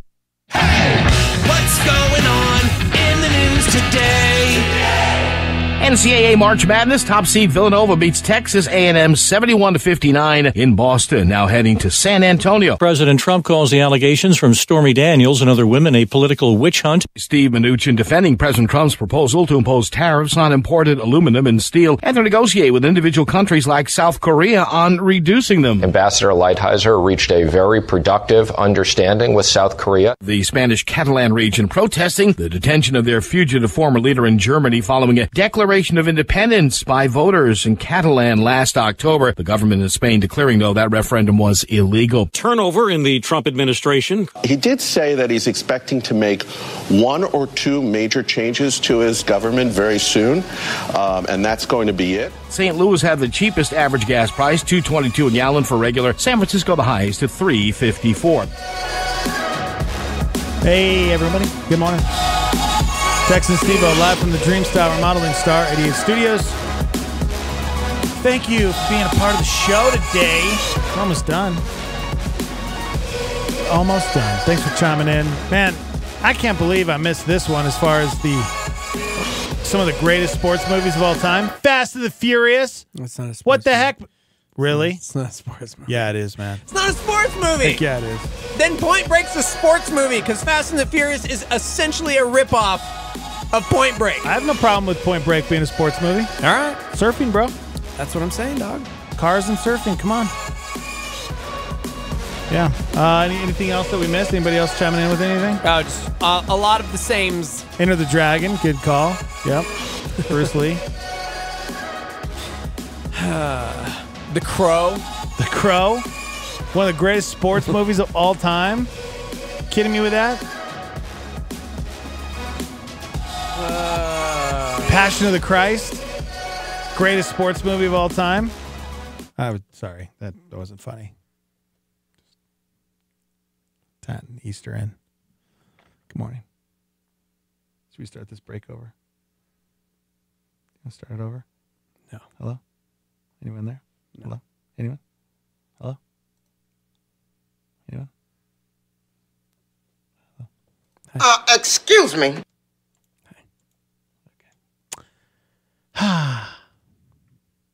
Where do you want to go from here?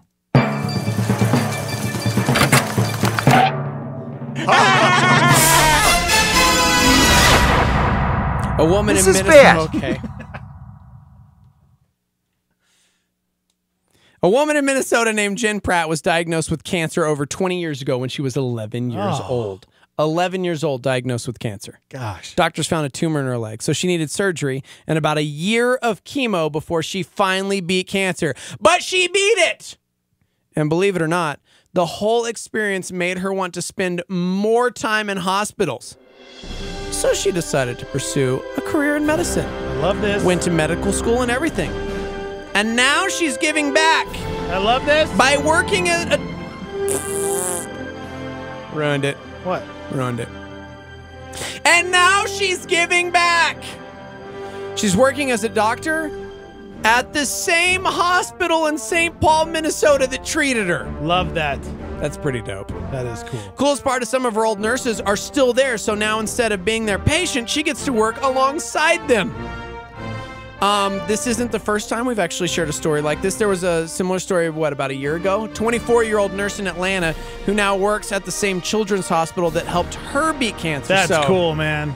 Anytime you see a story where somebody overcomes some incredibly traumatic, whether it's like cancer or maybe it's like something crazy that happened in Albuquerque Someone last gets week, shot in the face. And turns their life around or does something with it or like uses that and man, changes other people's lives. I love stories like that. Hashtag beat it.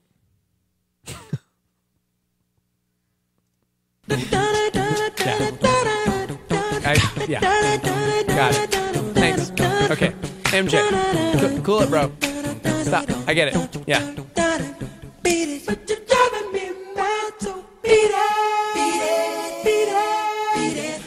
You ever heard this before? No, I have not. Shout out to Jen Pratt, who hashtag beat it. Jen Pratt. 11 years old, beat cancer. Good job, man. Now she works in the same hospital. Sorry. Yeah, dude. That's really cool. I don't know how I feel about this, but Taco Bell sauce packets are pretty popular. So I guess this was inevitable. Taco Bell just announced they're making a new line of tortilla chips that taste like their sauce packets. Apparently the chip bags will even look like the sauce packets with like the catchy little phrases on the sauce packets and whatever. They're making mild and fire. Apparently turning the Diablo sauce into a chip was too much. They will also have a classic flavor with no seasoning from the sauces. And they're going to be in grocery stores, not at Taco Bell. Weird, right? That is, I don't know. I mean, sure. Okay. Maybe. I don't know. Make some nachos with like the hot sauce chips. Yeah, okay. I don't know. I made some nachos the other day. Yeah. Here's something interesting as we talk about horrendous tragedies and making positives out of them. Some people obviously were freaked out when Netflix launched 13 Reasons Why. We talked about this on our show. Most people were worried that it glamorized teen suicide and might even inspire kids to kill themselves. For those of you that don't know, Dexter binged 13 Reasons Why. Give us a quick synopsis. Basically what happens, this young lady in high school, she decides to make these tapes, cassette tapes, and it's 13 Reasons Why she killed herself. She commits suicide, but leaves behind these tapes for 13 people that she went to high school with, and those were basically the reasons why that she killed herself. And it was one of those shows that if you sit down with your kids and watch it, it can be very educational. But it could be very confusing if your kid just watched it by themselves. I think it definitely needs to be talked about. Yeah. No, absolutely. But I enjoyed it. I mean, I had great conversations with my kids about it. Yeah, well, here's some good news. A new study from Northwestern University suggests that the show actually had a positive effect on kids. Now, here's the thing. Take it with a grain of salt. The study was commissioned by Netflix. Mainly because they wanted to act on some of the results. But here are some highlights from the actual study from Northwestern University. 71% of teens and young adults found the show relatable, and nearly 3/4 of teens and young adults viewers said the show made them feel more comfortable processing tough topics. Number 2, more than 50% reached out to someone to apologize for how they had treated them in school. More than 50%? That's huge. Yeah, that's a big number.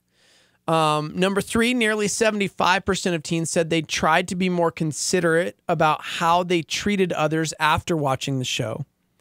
Number 4, 2/3 of parents asked to have the cast come out of character to discuss how to get support. And Netflix is making that happen. A custom intro is going to be added at the start of each season with the cast. I love that. Yeah. That's what they should have done with the first season. Number 5, more than half of parents who watch with their kids asked for more guidance from mental health experts, and they're also making that happen. Additional resources have been added to 13reasonswhy.info, which will include a viewing guide of the show and resources on guidance for mental health. Dude, that's huge. Yeah. Season 2 of 13 Reasons Why premieres sometime later this year. They haven't given a date for it yet, but Netflix actually released a video of a couple of 13 Reasons Why viewers talking about how the show actually changed their lives. Netflix actually also put out a summary of the study's findings on their website, and Northwestern had all the results on their site as well. So yeah. Now, again, parents, I think I watched it first. You know, that's important. Yeah. Watch it first and then decide as a parent, okay, do you think this would be a good thing to watch and sit down with my kids so we can talk about it? And I did that, and it was actually, you know what? I take it back. I'm totally lying right now.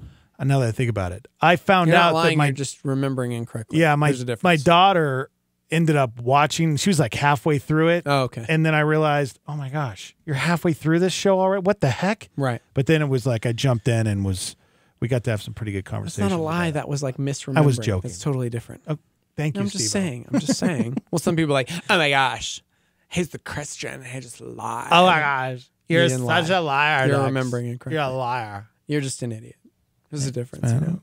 You're not a liar. You're just dumb. I'm going to go kill myself now. Thanks. Oh my God, don't joke like that. See, in that situation, let's focus in on that situation. I was acting, guys. Steve-O bullied me to the point where I said I was going to kill myself.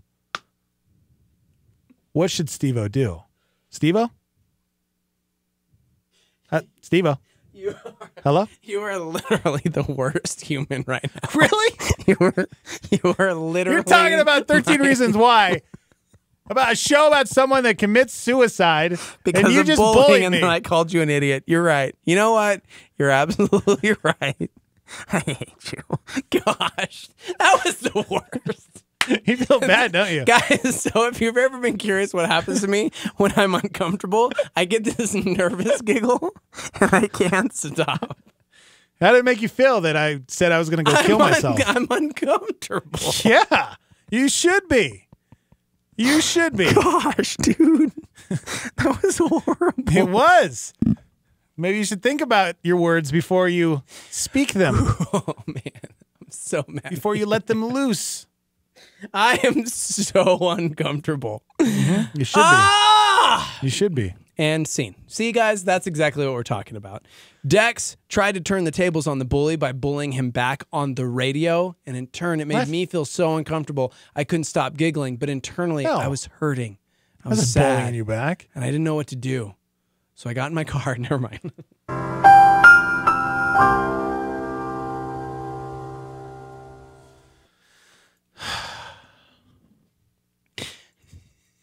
They pay us to do this show. We get actual paychecks. Now I have to go watch 13 Reasons Why. You haven't seen it? Be a better friend. Gosh. No, I haven't seen it. Why would I want to watch that? Sadly, like getting real about suicide, in high school, I had multiple friends commit suicide. And it was awful. Mm-hmm.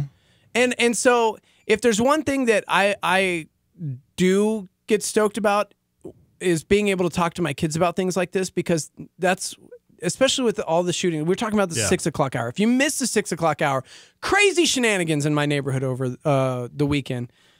Man alive.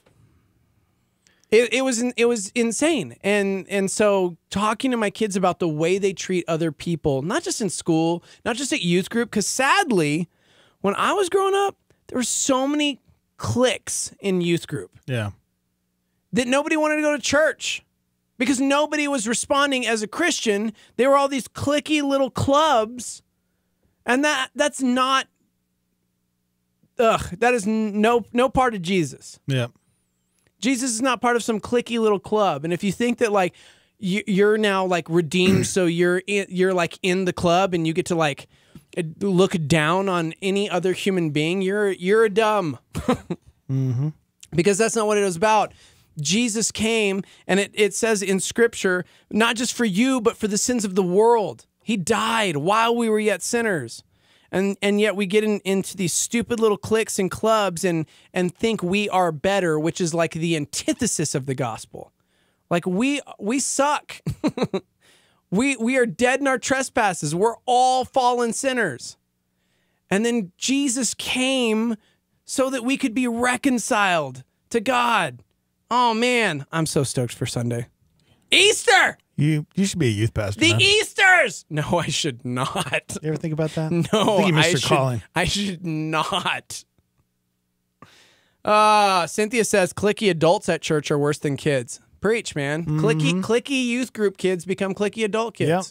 Which is what we need to just, it's true. tear apart. I was so proud of my son on Friday because Britt mentioned it this morning that there was a kid sitting by himself and he invited him to hang out with the group. And it was like, that meant more to me than like any other parenting I've done. That's awesome. I love that. And I think That's so cute. Thank you, Cartman. We need to be doing that.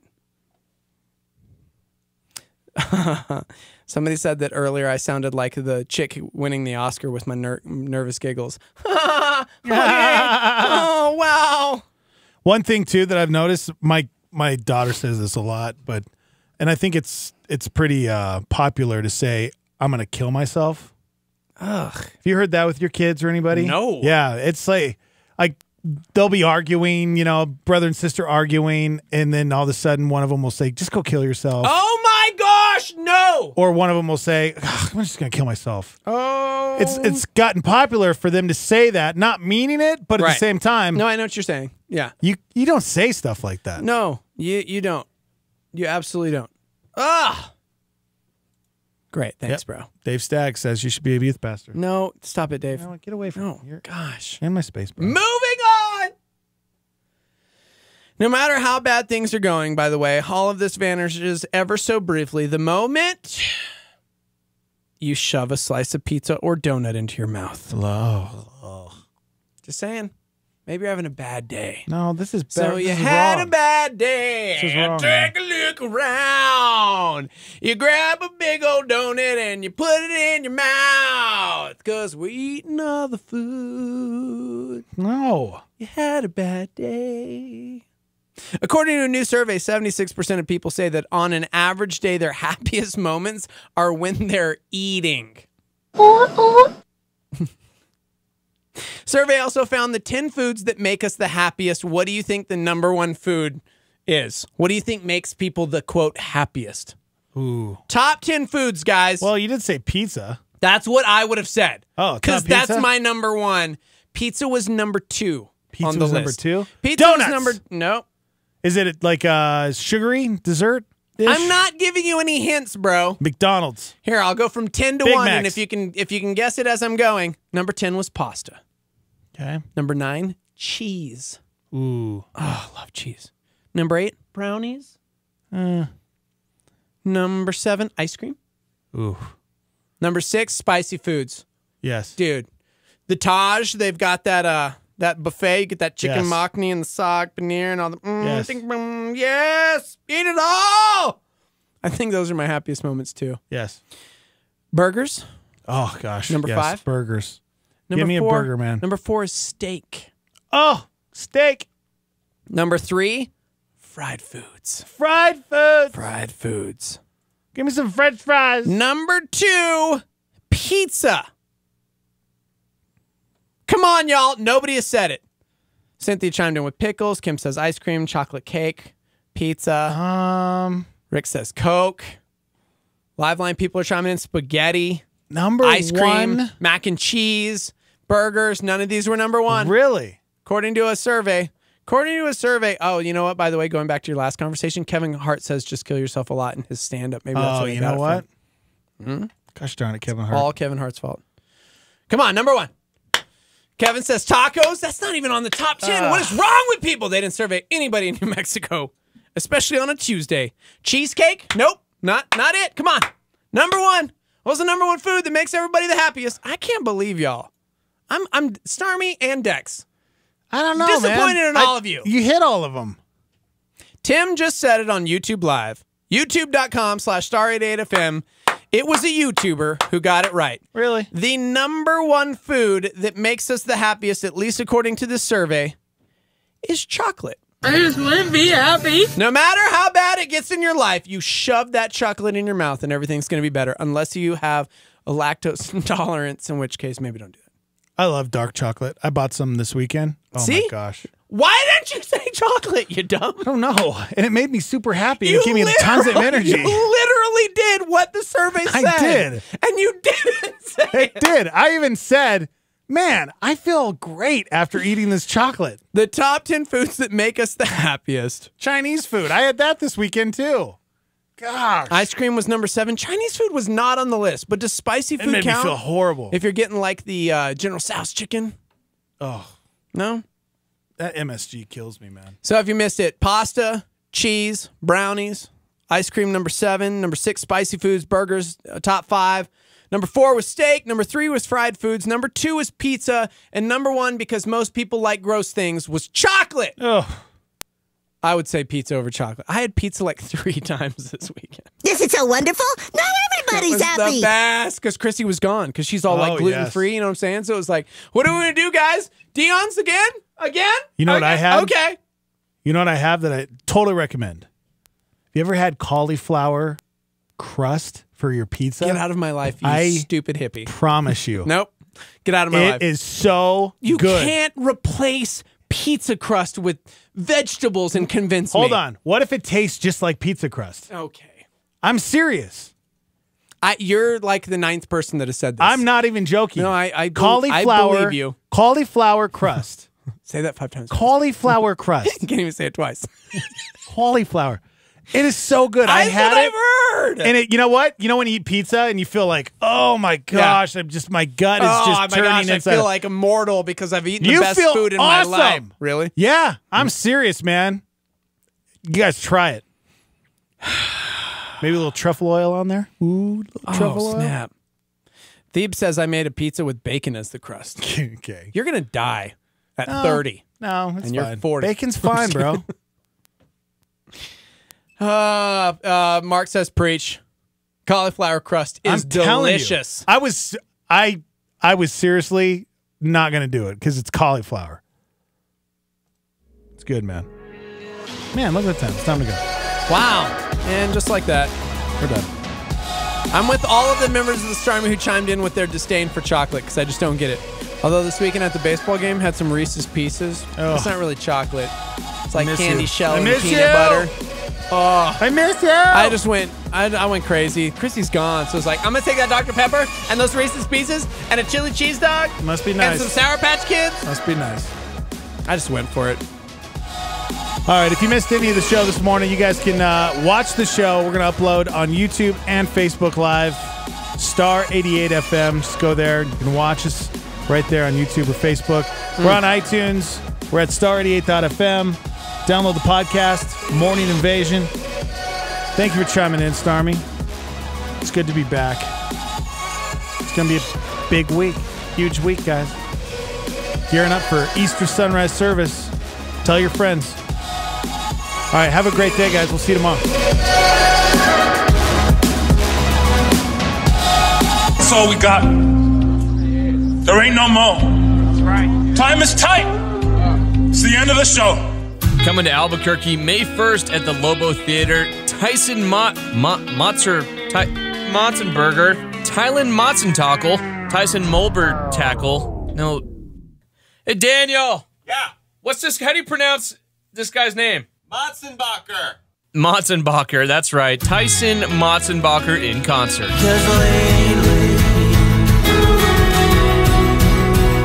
It's been cold around here, Coeur d'Alene. With special guest Matthew Wright. I was having a good day. And John Van Dusen. I testified again.